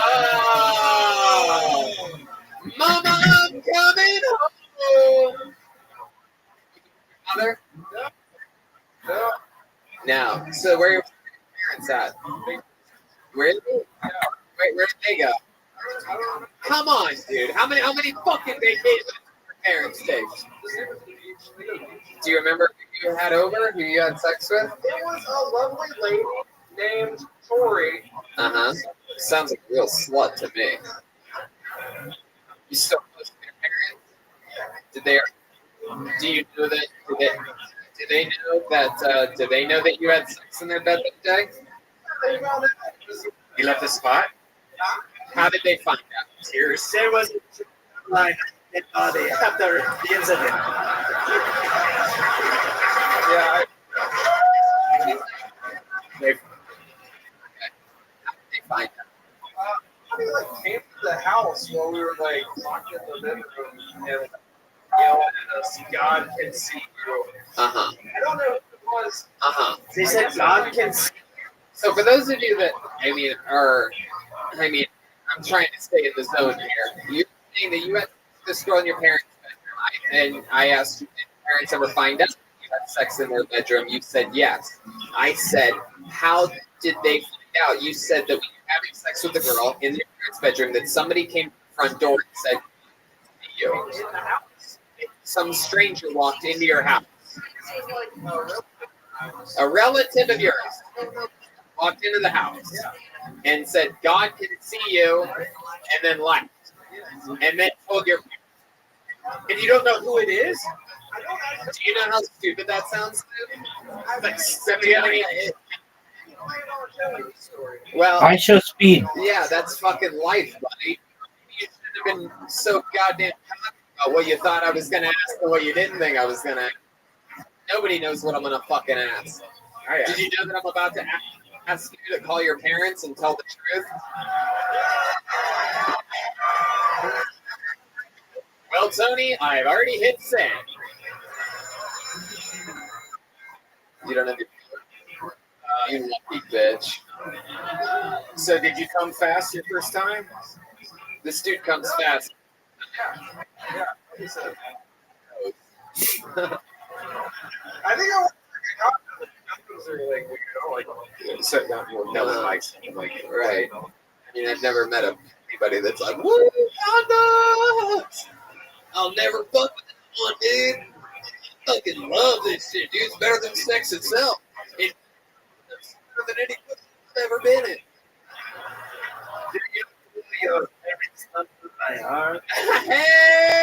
Hey! Wow, Cat Burglar is up to a brand new scheme, and I like his fucking style. This is very, very exciting. Yeah, whispering it so the podcast listeners not decipher. We are about to call this motherfucker's parents right now. When he's about to confess, we're gonna make sure that they know that he had sex in their bed. Okay. Shut the fuck up! Hello? Hello, Mrs. Sparks. How are you? Good. Hi, my name's Tony Hinchcliffe, and I'm one of the top young rising comedians in the world. I'm here hosting my live podcast where we get to introduce some of the amazing new comedians here in Raleigh to the entire world, and we're interviewing what appears to be your son. Do you have a son named Luke? I do. Well, he told us something that I found really interesting. We were talking about how and where he lost his virginity. You know, the old birds and the bees? Yeah. Did you know, Mrs. Sparks? Did you know that Luke actually lost his virginity in your bed that you share with Mr. Sparks?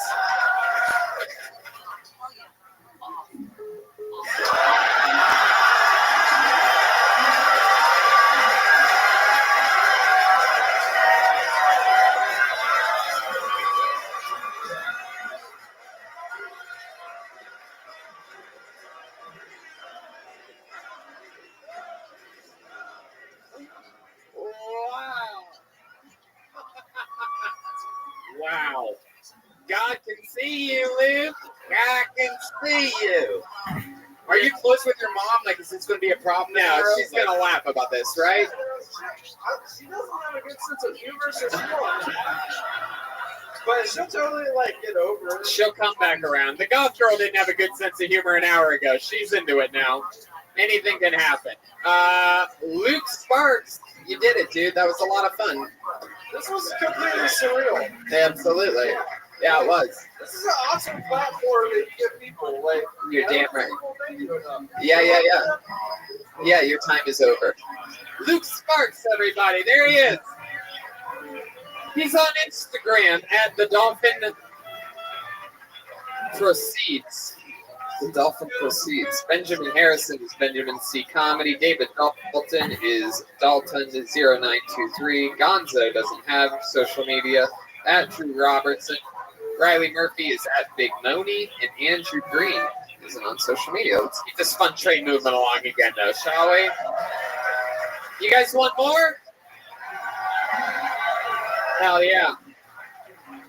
Dr. Drew is in the house, ladies and gentlemen, chilling in the front row, making sure everything's safe for us here tonight, making sure nobody's suffering from too much psychological damage. I cannot wait for the conversations that Luke is about to have with his mother. I know. We have to hear we have to hear what happens. So if you can tweet us, one of us, what happens with your mom, the next day. Yeah, give us a follow-up. Funny, dude. I knew you guys were going to ask that. And I actually already tweeted at you. The first thing I did when I got back on my seat, I tweeted at you guys. Like, just to let you know, nothing yet. No word back yet from Mom. This is really interesting. We like weird names, you know? It's always an interesting character. This is just straight up weirdness. This isn't one of those quotation middle names like Gonzo Gonzalez. This is just a straight up interesting name. Make some noise for cash register. This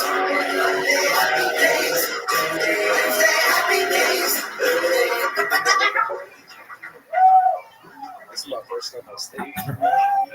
Besides the elementary school, when I played this school in New Orleans, I fell in the chocolate river, and that was the last time I fell into a chocolate river.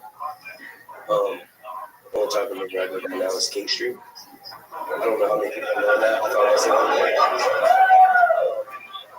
I'm not really good at stand up. My friend actually had me come up here with him. I spent $400 on a train ticket, and the most racist thing I seen was a black train conductor. He actually told the guy that I was about to get on before us that he was supposed to sit and coach, and he didn't even pull his ticket out yet.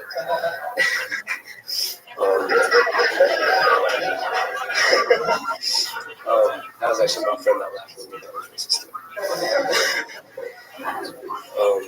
I don't really actually know what else to say.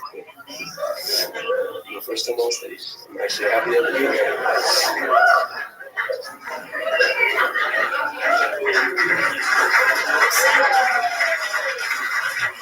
That's a minute right there. Here he is.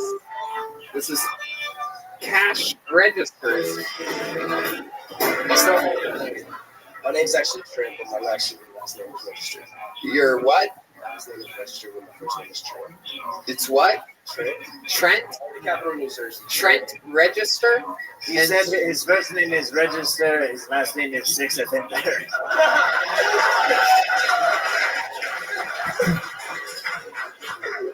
All right. Well, since your first time on stage, you decided to go by the name of Cash Register. Yes. Because your last name is Register. The goat to the first time. You really do? You ever fuck one of them? Have you ever fucked one of them? Yeah. I sacrificed him to Okie dokie. Back to the show. So how long have you had goats for? Yeah, Trent. What? 3 years. I sold it to my neighbor, though. Oh, okay. For those of you listening to the podcast, he has a backwards camouflage hat on. He looks like Larry the Cable Girl. And he has a very hard case of the sniffles, huh, Cash Register? I actually just got over a cold. You're getting over a cold, huh? Is that true? Cocaine cold or? No. But my friend actually, he has a totally different cocaine story. Oh, well, that's just good for him. I'm actually. So you're sick. You're sick like right now, Cash? No. That's what You got rid of it 3 days ago, and you're still sniffling? Yeah, just the right notes. Right now. This is what patient zero looks like. Man, so you from Raleigh, real farm here? I'm from St. Augustine, Florida. Did you drive here? Oh, that explains the racism in your head. Yes. So you really did ride a train here? Yes. Was it really a 4-hour train ride? No, it's not. No. It took overnight. It's what? 9-hour train ride from Florida? What kind of Holocaust train were you riding on? Jesus Christ. And you said that the most racist thing that you saw was a black tranny hooker? That doesn't even... a train conductor that was told the dude to go to coach. Oh, I totally heard an entirely different thing. You weren't very loud. Yeah, you're really, really quiet. Yeah. Actually had the volume turned up so high for that phone call. You were quiet for a comedian. You were also pretty quiet for a cash register. I know. I don't think I hit. Normally, they're a lot louder than that. I think I'm still trying to hit the people. So, Well, when it hits. I hope so. Were you hit by your parents when you were a kid? Never? No, You my never- dad was hit by a car. Your dad was hit by a car. Who's this absolute retarded guy? Is that the cocaine guy that you were talking about before? Oh, yeah. You're still totally getting over that cold, huh? He does cocaine. No, I can tell. You don't need to After we tell came us. up here, I told him. You don't need to tell us. The only guy that says woo more than him in North Carolina is Ric Flair. Oh. He's from Charlotte. Woo. Wow, man. So, what do you do for work, cash register? What do you cook? Wings, deep fryer. Yes. Really? Deep fryer shit. Really? Is it a, right? Burning some eggs. What was the last word? Burning some eggs. Burning some eggs. Sometimes yes. It's a breakfast place? No, it's an Irish pub, but doesn't serve. If you could speak softer, I would appreciate it. It's an I Irish can hear your place, but doesn't sniffles serve perfectly Irish. and nothing else. Wow. All right. Well, let's do one more. That's interesting. When's your train ride back to Florida? Yeah, I actually went ahead and worked $100 more just to get the sleepers, and it was kind of ridiculous. Because I'm the sleeper. Oh, you're talking about the train ride here. You came here just for this? You came up to Raleigh for this Yeah, show? just for this. Wow. And you got on.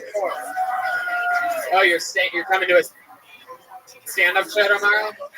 That is true. For those of you here, we are doing 4 stand-up shows this weekend. 2 tomorrow and 2 on Saturday, where Brian and Jeremiah both do spots, and I run a long set. What part of Florida are you from?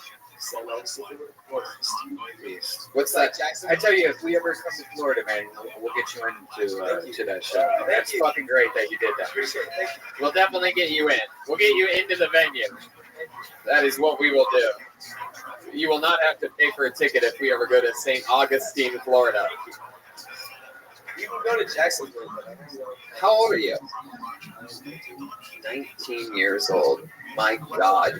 You look like you would shoot up a school of school shooters. Like if they put all the school shooters together and hit them all from guns, you would still somehow find a way to I hide. only live down the road from my school too, so it's not that hard to run down to the school.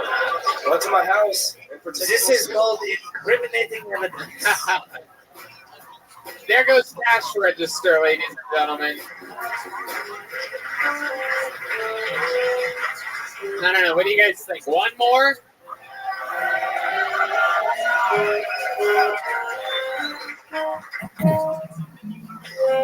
I'm on the deep end, watching the diamond.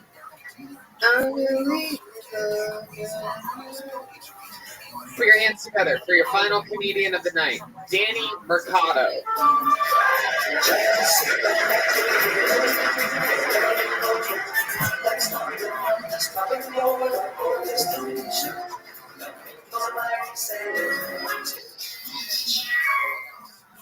Wow, sure lucky. Get 2 chubby Mexicans for the price of 1. So I'm actually from East LA. I don't know if a lot of you know where that is. So, Beverly Hills, Santa Monica, and drive as far away from there as you can to where the nicest ends. That's where I'm from. So if you look around and you see people who say, "Oh my gosh, were those gunshots?" Then you're not there yet. You got to keep going. It's getting further. If you do hear gunshots and you start to see some old ladies that go, "That was probably a ratty. 2 blocks, make a left." That's what I'm doing. So I still feel like a fish out of water out here in North Carolina, just you all look like you live good lives.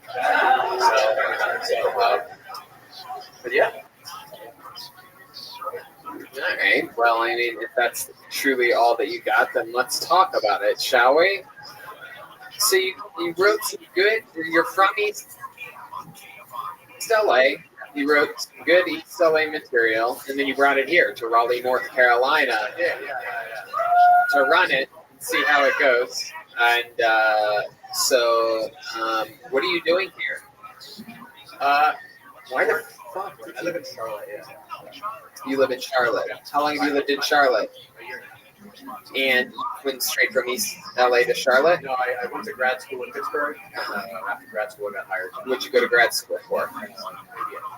NBA. Oh, what are you, forward or guard? So what do you do now? Technology. Yeah. What kind of technology are you managing? Technology project man. Yeah. So what kind of technology projects are you managing? Reporting systems. Reporting systems. Is there a big technology thing here in North Carolina? Yeah.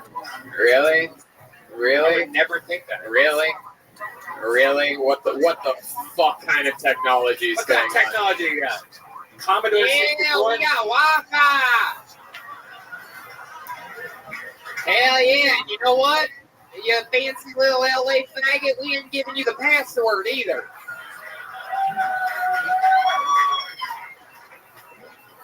$3.5 G. So when you saw Gonzo up here earlier, were you just like, "What the fuck am I doing?" Like that's me. Because you guys, is Gonzo still here? Gonzo, will you come up here for just a second? I have a photographic memory, and these guys are wearing the same fucking basic hats. Yeah, and the outfits. paperboy hat. They both have the paperboy This is hat. incredible. Live for the first time in Real Tony history, a live before and after.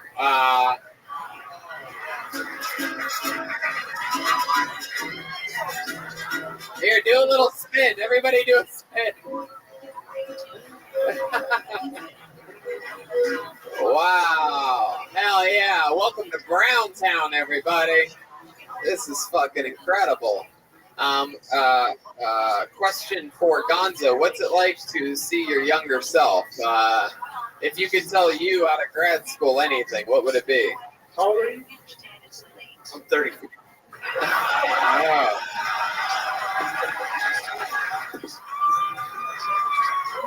God. It's like a before, after, and before. It's a before and before. Jesus Christ. Gonzo, you are a gigantic infant. You're 33? What the fuck, man? You've seen some crazy shit in your day. Man, you need to tell that Native American wife of yours to, I don't know what, sometimes, She makes fine ass cornbread though. Does she? Oh. Yes, we can see that. Yes. All right, Gonzo. I'm going to finish up with Danny here. One more time for Gonzo, everybody. So, Danny, that's very interesting. I just found out that you're 38 years old, and so you're out here. What's life like? You have a girlfriend? No. When's the last time you had a girlfriend? You have a boyfriend or anything like that? You in it? 2 years ago. Boyfriend? Girlfriend. 2 years ago. What happened? How did that end? I decided to move to grad school. And I left To Pittsburgh. Yeah. Right. You miss her? Not really. No. You hear that, bitch? He does not miss you.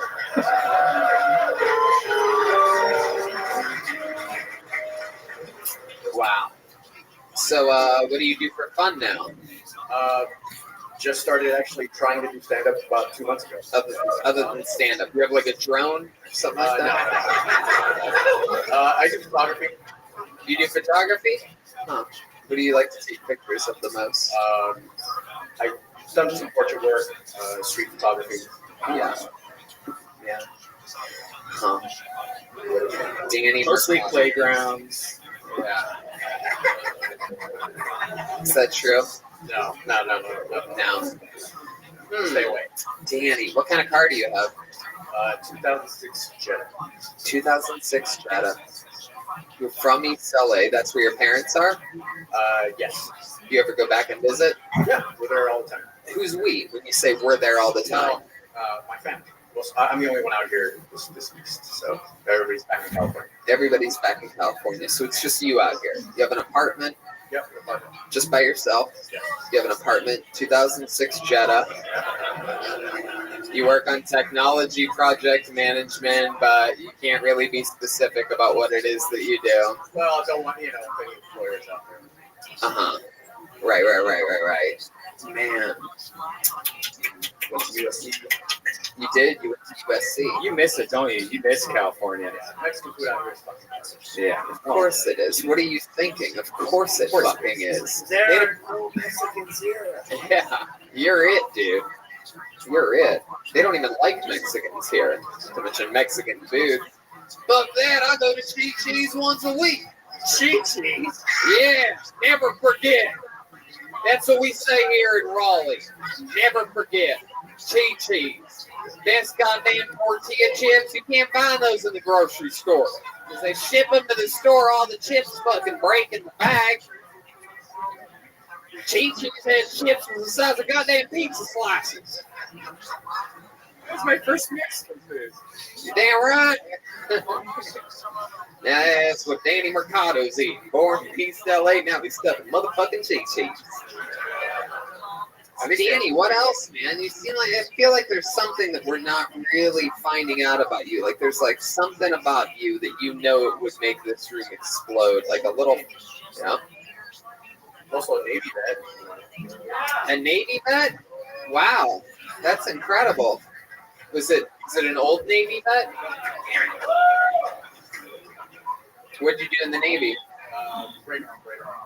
Wait a second, Gonzo was in the fucking. Oh, that was the Army. No, that was What'd you do in the Navy?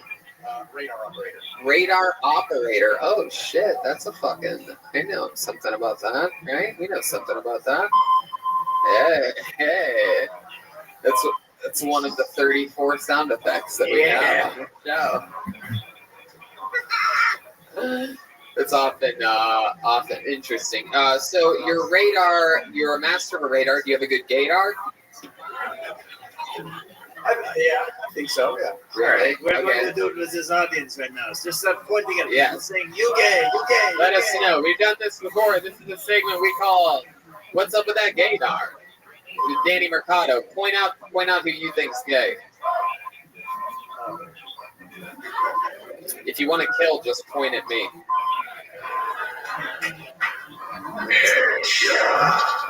Oh my god.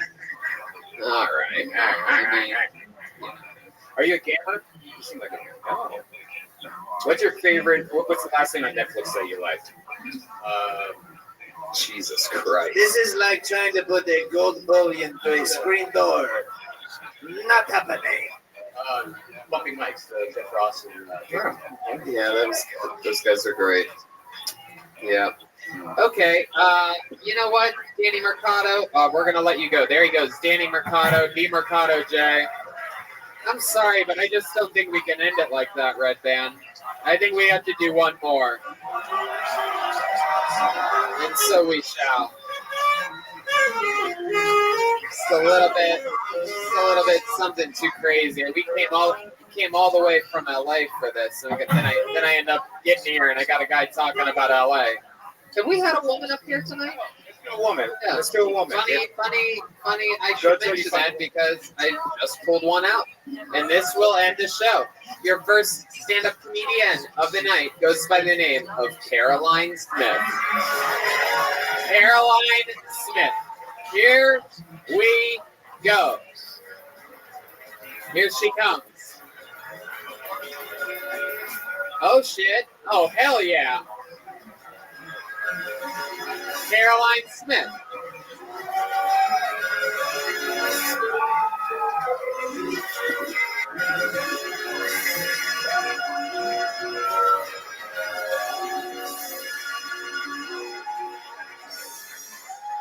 Come on, one more time. Your final comedian of the night, Caroline Smith.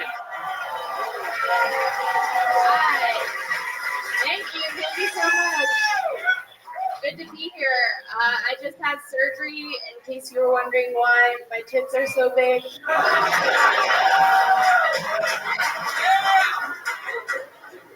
I'm realizing I'm kind of an asshole. I know that because the last time a homeless person asked me for money, I pretended I was retarded.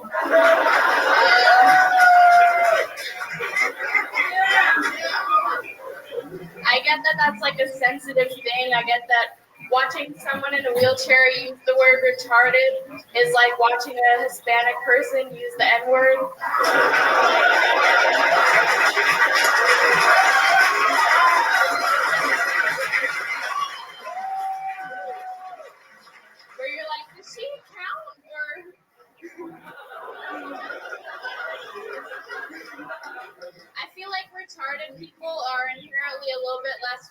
list because they can't enunciate hard R's. Wow. Ladies and gentlemen.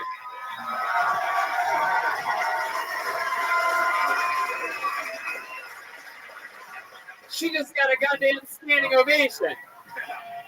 She's the only person not standing right now. Very amazing. That was Hell beautiful. yeah. Caroline Smith. That was fucking awesome. Best set of the night. Best set of the night. Yeah, definitely best set of the night. How long have you been on stand-up for? Wow, that is incredible. What is what is the actual condition? What? Cerebral palsy. That's interesting. I didn't. That's not what that is. Rouge, man! Caroline Smith has cerebral palsy. That's crazy because I always thought that you died at the end of Poltergeist. We have a touching moment on the show and it is gone in 10 seconds. It was an incredible intro. I almost didn't know what was going on for a second. There was like a four-man team that quickly, the one with the wheelchair, one with you. It was very impressive. It's like a pit stop of some kind. Like, and then you're just up here killing. That is fucking awesome. You're from here in Raleigh, North Carolina? Wow, that is so cool. Man. Do you get up a lot? Yeah,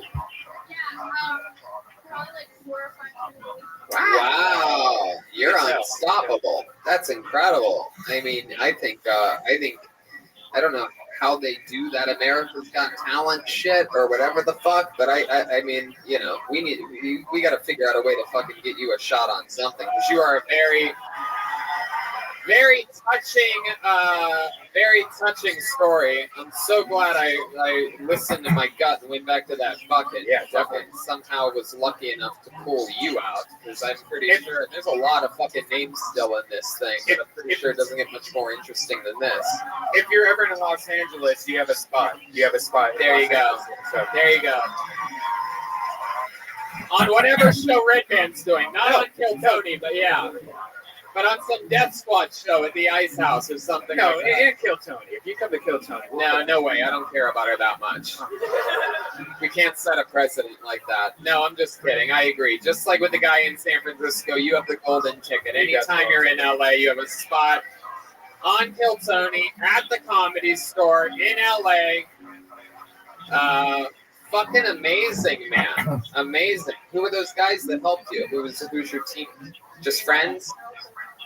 Also comics. Wow. I mean, you know, and bravo to those guys over there because a lot of comedians, you know, only care about themselves, and a lot of the comedians I know in LA wouldn't be caught for a second carrying someone around with cerebral palsy. You know what I mean? And, you know, cool that they're that selfless and good of friends, and obviously, you know, they want you to help their career when you're a star. Yeah. So... fucking awesome. Thank you so much. I couldn't have asked for a better ending to this show. Caroline Smith, everybody. And that is Kill Tony Live, Raleigh, North Carolina. We did it. Infinite CBD, Bet DSI, motherfucking Caroline Smith, everybody. Hell yeah. There she goes. There goes some other comedians, too. That was awesome. Yeah, that was unbelievable. Cat Burglar!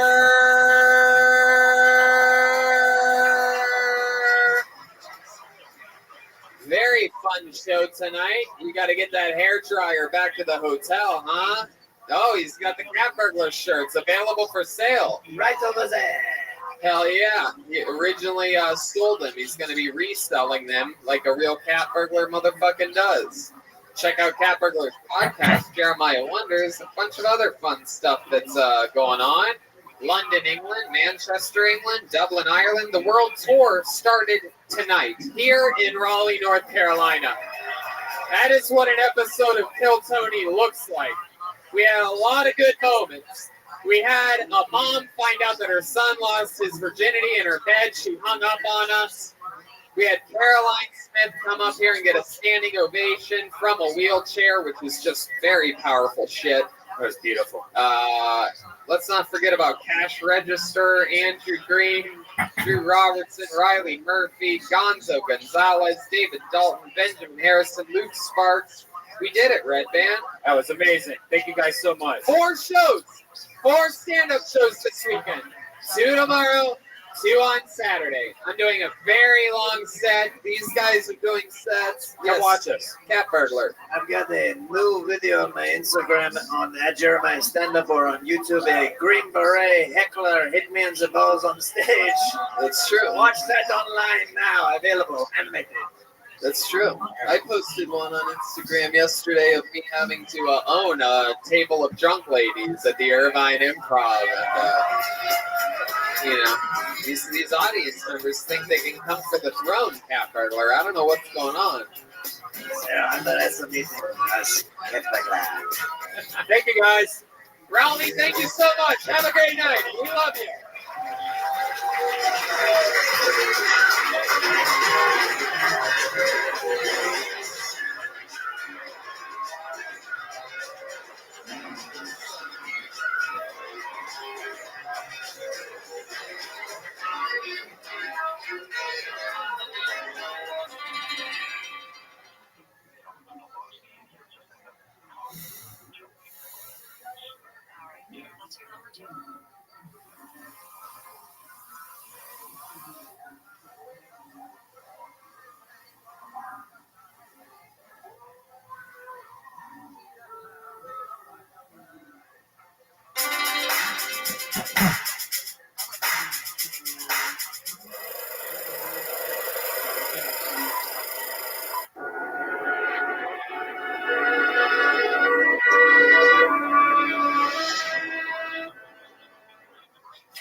Hey, this is Rabbi coming to you live from the World Famous Comedy Store main room for a brand new episode of Kill Tony. Geared up on Tony.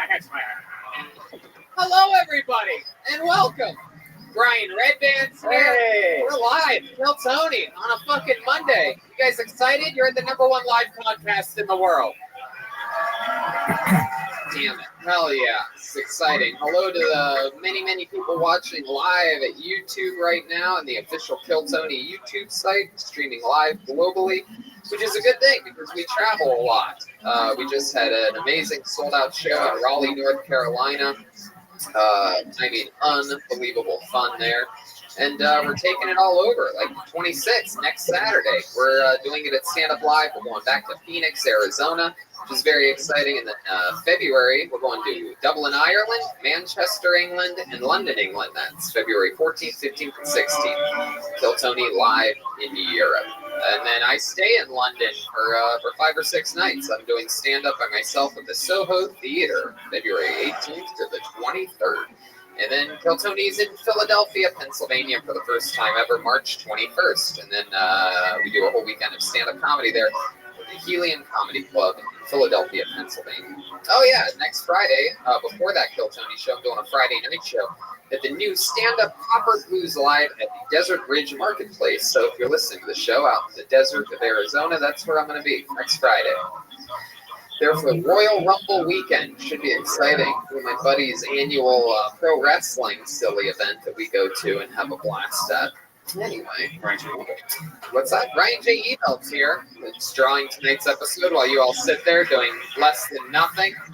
And a shout out to our friends over at LA Speed Read, setting everything up, feeling good. I like this room tonight. I'm excited about this, Brian. A lot of fun stuff happening. And as you can tell by our schedule, we have a lot of crazy work coming up. It hasn't always been this way. This show started off, in the belly room over 5 years ago with just a few audience members. 7 people. Now we're going to Europe. That's cool. Yeah, we sold out Manchester. Yeah. Manchester is already sold out. Yeah. So if you live in Manchester, get tickets to London instead. Take a little train ride. Yeah, a little trolley. That's a whole tape. You know what's smart? Figuring out who you need to hire to take your business to the next level in 2019. You know what else is smart? Starting the new year off strong by going to ZipRecruiter.com/KillTony to hire the right people. You know, like not like other job sites where you just put your, you're looking for a secretary. This one actually goes through all the resumes, scans thousands of them to identify people with the right skills, education, experience. That's why ZipRecruiter is rated #1 by employers in the U.S. This rating comes from the hiring site Trustpilot, with over 1,000 reviews, Tony. Yeah, you're out of breath from reading things. And right now, our listeners can try ZipRecruiter for free at this exclusive web address, ZipRecruiter.com/KillTony. If you love this show, show your support to it and ZipRecruiter by going to ZipRecruiter.com/KILLTONY. That's ZipRecruiter.com/KillTony. ZipRecruiter, the smartest way to hire. And we're in. You guys ready to start this episode? Let's do this. Let's get it going. Every single week, I have one of my funniest friends on this show. This guy's done the show a few times. He's an amazing stand-up comedian, which is crazy because I knew him. I was a huge fan growing up as a kid from his, his legendary performances on all the Jackass movies and Wild Boys. And now to see that he's evolved into one of our favorite guests on this show, so exciting. Here he is. It's the great and powerful Steve-O.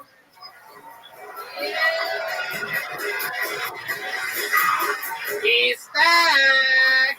And I love it. everybody. What's up, buddy? Yeah, I'm here with my girl. Yeah. Yeah, and I think I'm gonna get some ZipRecruiter tonight. Yeah. Slip into that zip. You know what I'm saying? Yeah. So it's so funny. She just sat there and she said, "Did he say ZipRecruiter?" Yeah. It's the smartest way to hire. Welcome back, Steve-O. I'm so pumped that you're here. Thanks, man. You are a full-time stand-up comedian now. Right. You still do some stunts here and there. Oh my God, dude! Good. You just showed me something that you just did. That was the most craziest shit I ever seen. And that's a part of your stand-up act. Well, you see that like my worlds have merged. You know, like I started doing just stand-up, and then I started doing stand-up where I would edit the footage in after the fact. And now I've put together a whole routine of what I call my bucket list. These elusive, like outrageous, dangerous, illegal stunts that were just too gnarly to ever happen. Now I have a whole act that sort of takes you through the list, and after each bit, I screen it in the venue. So it's a multimedia fucking world tour. It's Steve-O's bucket list tour. And what I just showed him was the footage of me butt naked in an airplane with a tandem skydive instructor strapped to my back, and I was jacking off and straight up blew a load on my way out of the airplane. I call it skyjacking. I love that. Yeah. That's where the bar is at these days. Holy And shit. I saw the uncensored version. When you play that live, there is no censored version. You can't censor skyjacking. Well, another fun, where can people get tickets at? Steve-O.com? Steve-O.com. That's Easy right. breezy. I'll be in Denver this weekend, Denver Improv. The weekend after that, Virginia. Then I got a little break before the Just for Laughs Festival in Vancouver. Oh, very cool. That's always a fun. I love Vancouver. You know what else I love is the band that we have on this show. Me too. They're wild and crazy too. They can do a lot of things. High kicking, a lot of crazy stuff. Every single week they commit to being different characters. I never know what they're going to be. Nobody ever knows. Sometimes they're accountants. Sometimes they're what have they been? What are some of our favorites? Game of Thrones. Yeah. Wine tasters. Yeah. It's always something. Sometimes it's something new. Sometimes it's one of the legendary characters that we've seen before. Jeremiah, when we were in Raleigh on Thursday, he brought back the Cap Circle. That crowd went crazy. I saw it on Twitter, man. Raleigh Good Nights. Oh my God, is it a fun club? It's a must. It's a must go to club. Man, congratulations! I think that's the mark of success when a podcast starts broadcasting from various menus around the world. Yeah, we're going to London and Manchester and Ireland. Oh, tickle my pickle. I can't believe it. So let's see what the band is tonight. They're the best damn band in the land. It's the Kill Tony Band. Jeremiah Watkins, Joelberg, Joel Jimenez, and Chroma Chris. Here we go. I don't recognize the music. Oh!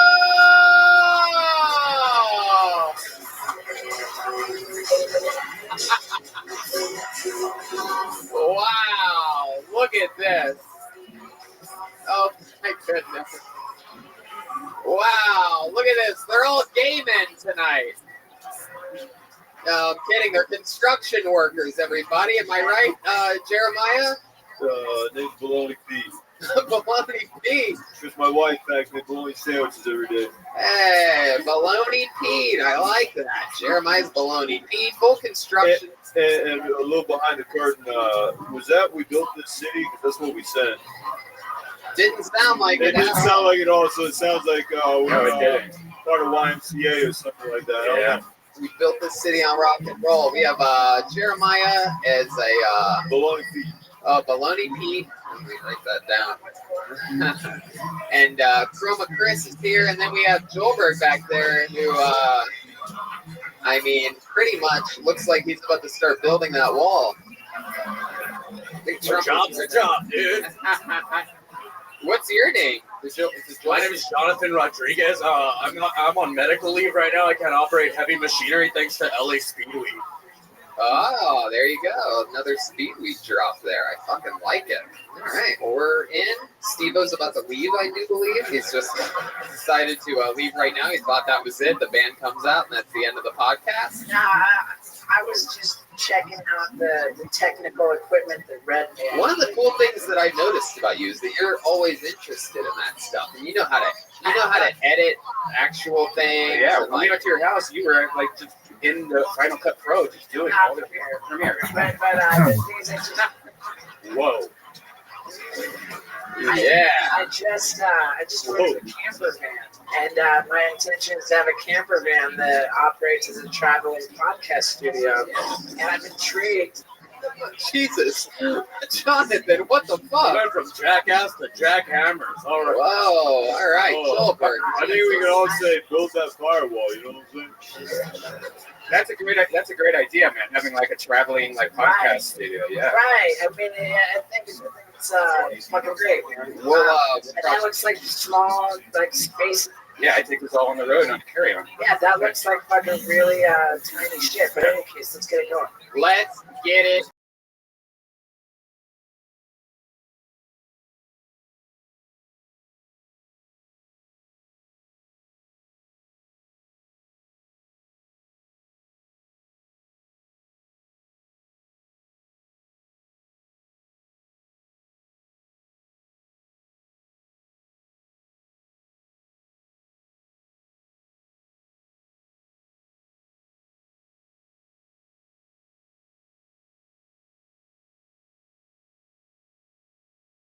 More buttons to press there. Here we go. And our first performer tonight, getting an uninterrupted 60 seconds, goes by the name of Kevin Klattman. It's a new name. Kevin Klattman. Hey, I believe I can touch the sky. Think about it every night and day. Hey. One more time for Kevin Klattman, everybody. Thanks. How are you doing? A lot of people have this thing called gaydar. I can tell when a girl is a lesbian because they're, in general, pretty nice to me. Thank you. If I've learned anything from the Bible, it's that hotel drawers never have anything good in them.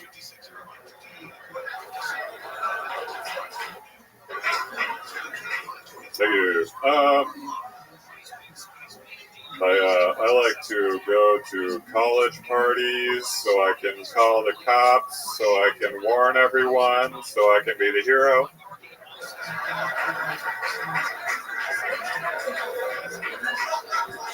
I have a 100% record. Oh, that's it. Sorry. Go ahead. You have a 100% record of. Talking people down from ledges. That's only if you don't account for how they got down.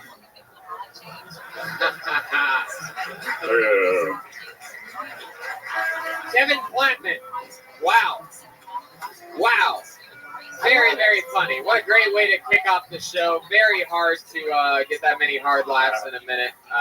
This is your first time on the show. Oh, yeah. You can pull the mic up, by the way, so you're not. Oh, do you know how? He's okay. He's okay, Brian. I'll do that as exercise for me. Yeah. He's leaning down. He's being funny. He's being funny. Now, Wow, there you go. All right, I guess my castmates insist that you fix the microphone. They don't like anything different or original on this show. That's all right. Everybody must do everything the same way, even if they're getting laughs. There you go. so what's your name again? Kevin. Kevin. Okay, Kevin. Kevin, I want you to act normal now. I'm trying to figure out, like, if something's wrong with you, or if this is how you are. Oh, yeah. I mean, you're hilarious, but should I feel bad for you, or is this just like your shtick? What do you think would be better for my stand-up?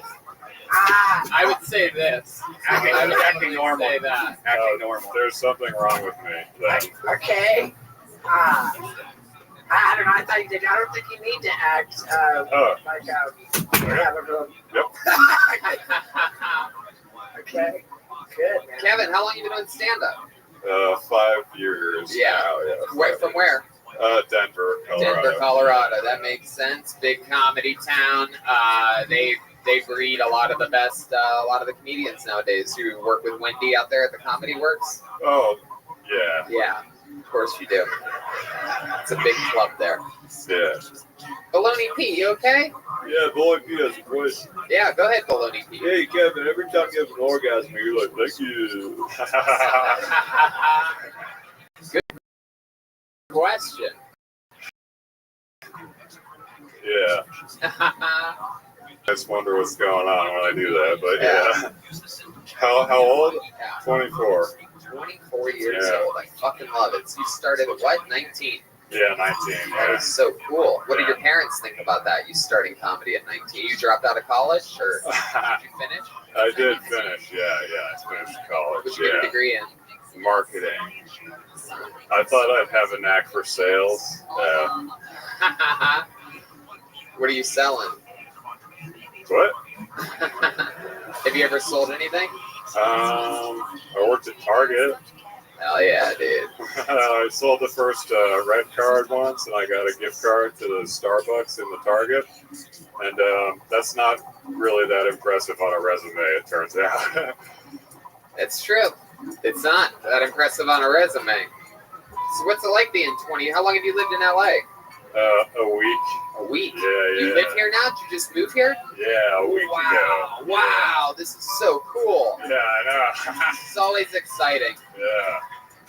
Look at you. So is this your first time signing up for Kill Tony? No, I did last week Okay. too. Yeah. Cool. Look at you. Yeah. Luck's already in your favor. What's your living situation? I always like to ask people when they first move out here because it's such a tough city to. Oh, it's excellent. I'll be spending all my savings on my first rental payment, and then Maybe lice shampoo. yeah, I know. Dude, what's a good place for that? He was scratching his hair for a moment, for those of you wondering Since that he's are been on listening stage. to the podcast. Yes. Can we get a grain to straighten this guy's back out? So is that true? You're really going to run out of savings your first month? Or is it a ballpark? Yeah, probably. Do you have any money that I could? Nope. You live by yourself? No, I have a roommate. He's like an actor or whatever. He's from Australia, if you know where that is. Dude, that's weird, man. Where'd you find an actor around here? Yeah, I know. Yeah. Plattman, like something we would find interesting, something, a hobby or something that you like to do when you're not doing stand-up. I'm guessing he's got a huge cock. Yeah, for sure. for sure. He has that like Pat Reagan big dick energy. How?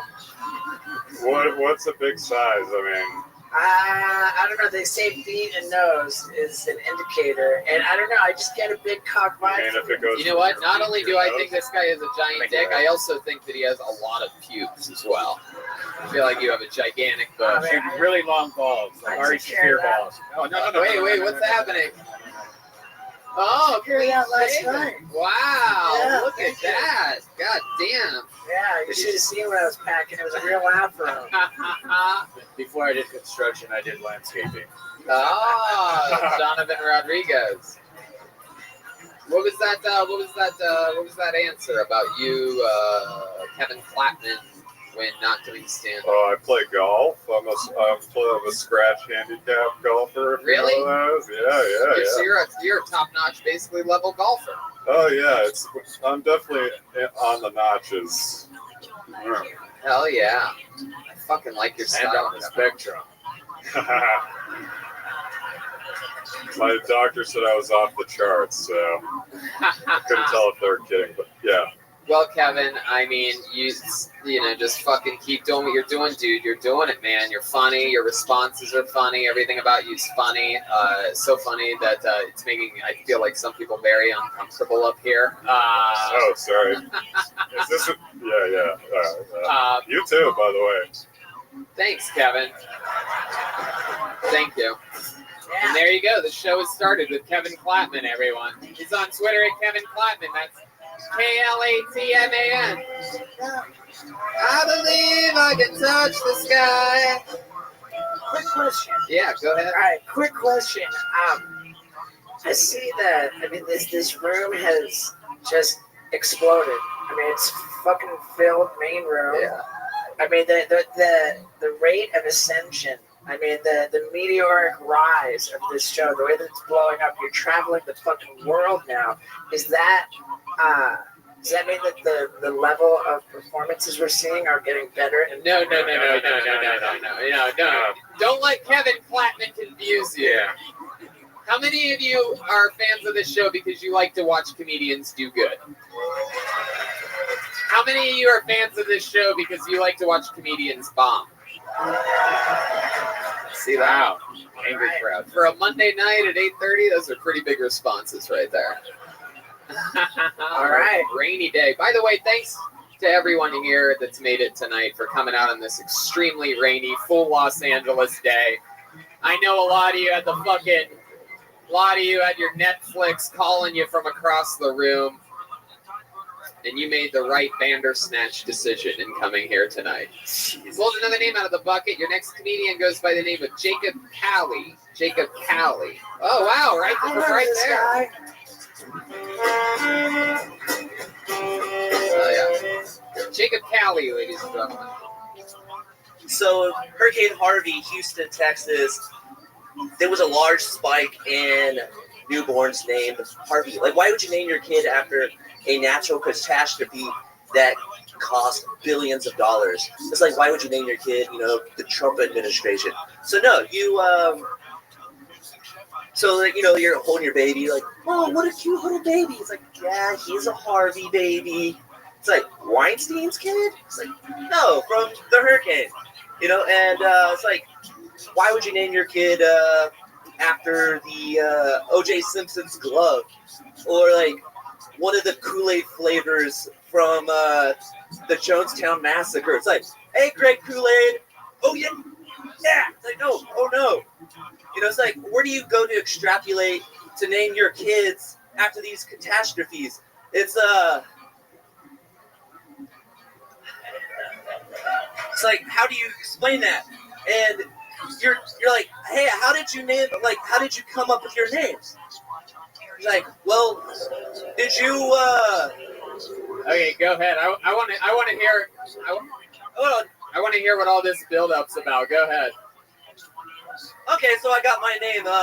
So United 93. You heard of 9/11, right? All right. Wow. Oh my God. Well, that's it. Jacob Calley giving these people what they wanted all along.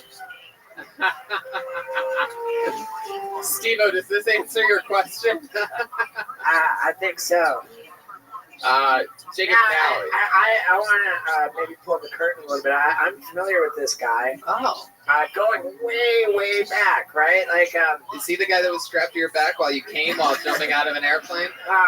no, but and hopefully this isn't wrong to say, but many years ago when I was even just kind of first becoming known, this guy emerged as a real sort of jackass.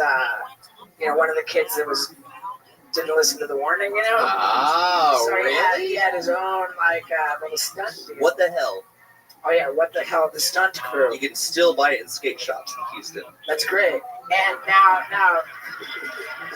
now recently, and I was both shocked, appalled, even kind of offended by this. Like, I don't know. I went out to South Africa to take on trophy hunters and poachers, right? Because I'm a big time animal rights activist. Yeah. Right. So we teamed up with this animal rights organization and the cops to go arrest turtle poachers. Right. The cops found out that Steve-O was involved, and they backed out of the sting. The animal rights people kept the sting on. So when we actually went on the sting, it was up to me and my bumbling camera crew to arrest poachers in Africa with our bare hands, which is one of the most hilarious things I've ever been involved in. But I heard from Jacob here, and he said, "Hey, man, I want you to be a part of this documentary I'm working on. I'm hanging out with poachers." He's got like a picture of him buddied up with a guy holding a rhino horn that was like cut off. And I was like, what the fuck was that? And am I mistaken? That was you? Yeah. So in 2015, I started I'm making a movie. It's an odd way to take on poachers, to be like, yeah, hey, bro, nice, So I go undercover. I do literally live with poachers. I sleep in their homes, and I find it's a unique way of finding out why they're doing what they're doing. Baloney Pete? Yeah, you want to know how this guy likes his eggs poached? Hey! Baloney Pete with a little construction worker joke out of nowhere. So now I feel like this sounds like an episode of Intervention, just without the intervention, just like hell and shitty bad stuff with what are you working towards when you're living with these poachers? Like, what's the end game? Yeah, what's your perspective on this? How long have you been doing this? For 3 years. Do these poachers get you all horned up? What I've learned is that a lot of these operations, whenever the poachers get caught, they just get brought out right here by the magistrate. The police just give me money and you can go off. And so in South Africa, crime does pay, whether you think they're the good guy or the bad guy. And that's where my film comes in, where it's not always the poacher's fault because they're just being exploited because they live in poverty. Well, you know what? I think that one day I'm excited to be able to watch this film in skateboard shops in Houston. Thanks. And I'll say this, and I hope you haven't felt attacked about it. I was confused. I just thought, what the fuck is this? And I'll give you the benefit of the doubt, and I just hope that your animal rights activism is better than your stand-up.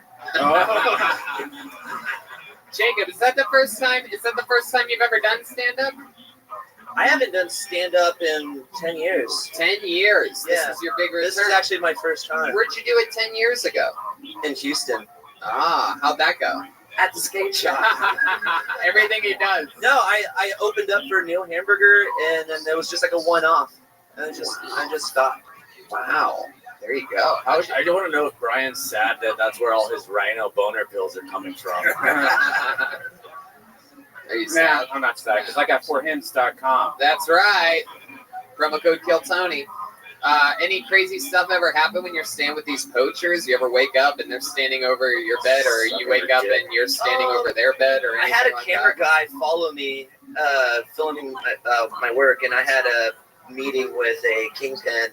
And when I came back, my car was gone, and I learned that my cameraman stole my car and left back to Cape Town and took my car with my passport, my wallet, my phone, and I had to hitchhike back to Joburg.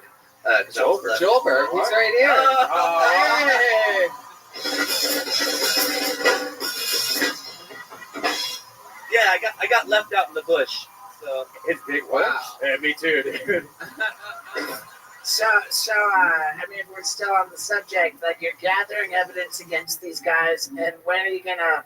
When's the big sting? When are they going down? I leave back to South Africa on the 10th of February, and Hopefully, they're not big fans of Kill Tony. I hope not. Oh God. Only if Tony is a rhino. Anyway. All right, Jacob. But yeah, and again, I'll give you the benefit of the doubt. I'll presume that you're doing it for the right reasons, and so thank you, and it's good to see you. Oh yeah. Yeah, you too. Right on. Jacob, let me ask you one more question. What made you want to come back from your 10-year hiatus here tonight? I was just Googling what's going on, and I saw Joel was here, and I was killed Tony and Steve-O, of course, and I was like, yeah. So I went to Mel's Diner, Fuck wrote yeah. some shit. Wow. I mean, that is just the most honest answer I've ever heard in my entire life. I Googled it, went to When in Mel's Rome. beforehand. All right. Baloney Pete, do you have something? My helmet was just itching. Oh, okay. All right, there he goes. Jacob Calley, everyone. you. He's on Instagram at Jacob Calley, Calle. Here we go. Back to the bucket we go. That's cool that happened. I really wonder if he's lying to us right now. I mean, dude, this photo of like he's just like, yeah, with this bro, and it took me a while to figure out what the fuck they were holding, and then I was like, holy shit, that's a fucking rhino horn. And I was just like, I had this just like, like it was just all of this emotion, and so I'm glad that I got to bring it up, and hopefully good things are coming as a result of that undercover operation. Where were you when you did Miller Time, where they poured that? That was India, That right? was in India, correct? Yeah. It's my favorite. And that guy was in the news. This was the Guinness World Record guy with the longest fingernails. Yeah. Almost like the poster boy of the Guinness Book of World Records. Yeah. Recently, he cut off his fingernails. Oh, Yeah. God. One of my stunts for Jackass was they poured Miller High Life down his fingernails and into my mouth. It's my favorite stunt ever. You Like a have to, Matchbox car. you have to look that up. It's, that's Jackass. What is that? 2.5 or something? 2.5. Something like that. Yeah. Boy, do I have some new stuff for you to check out. Oh, I can't wait. We're not used to those kind of nails. Okay, pulled another name out of the bucket. Anything can happen. Make some noise for Brandon Jordan. Uninterrupted 60 seconds to Brandon Jordan. Here he comes. Here he is. Live in the flesh.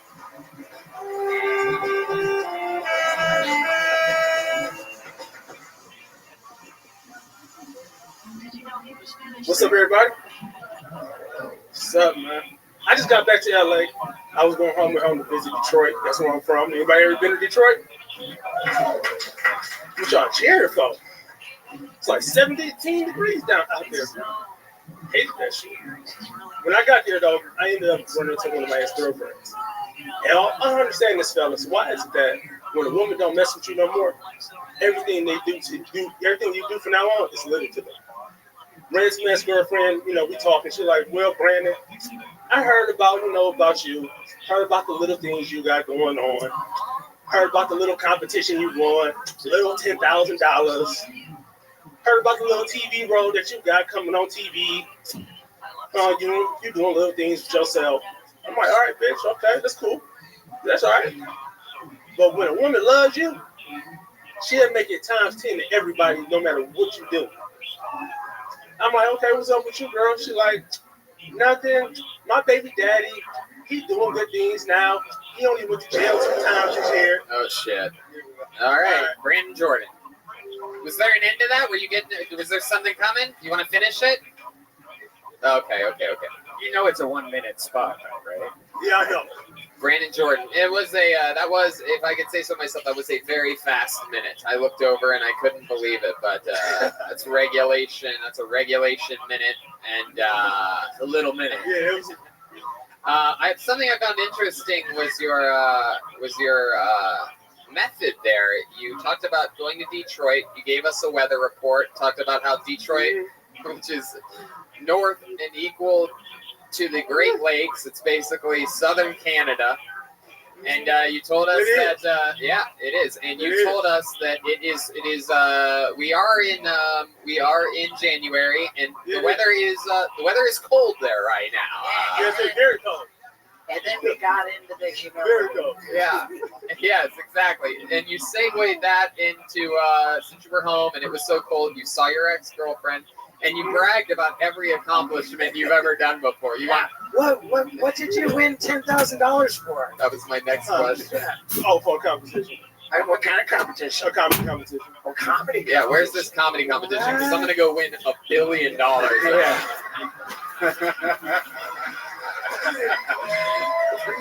If you won 10,000, I'm about to put that bitch out of business.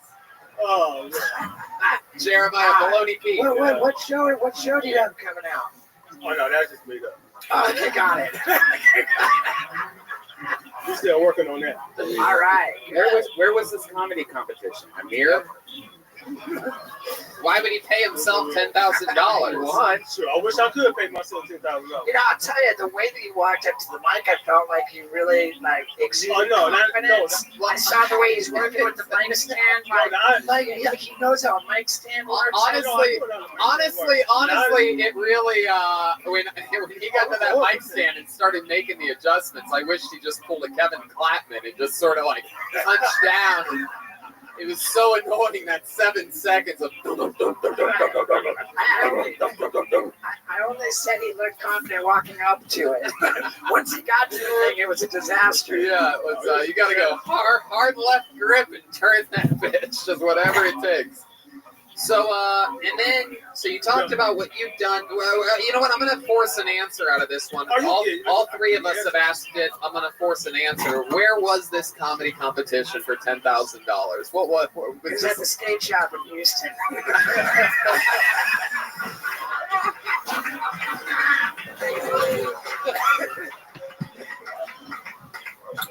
You just got jackhanded. Brandon waiting for us to change the subject No, again, no, but I'm going to stick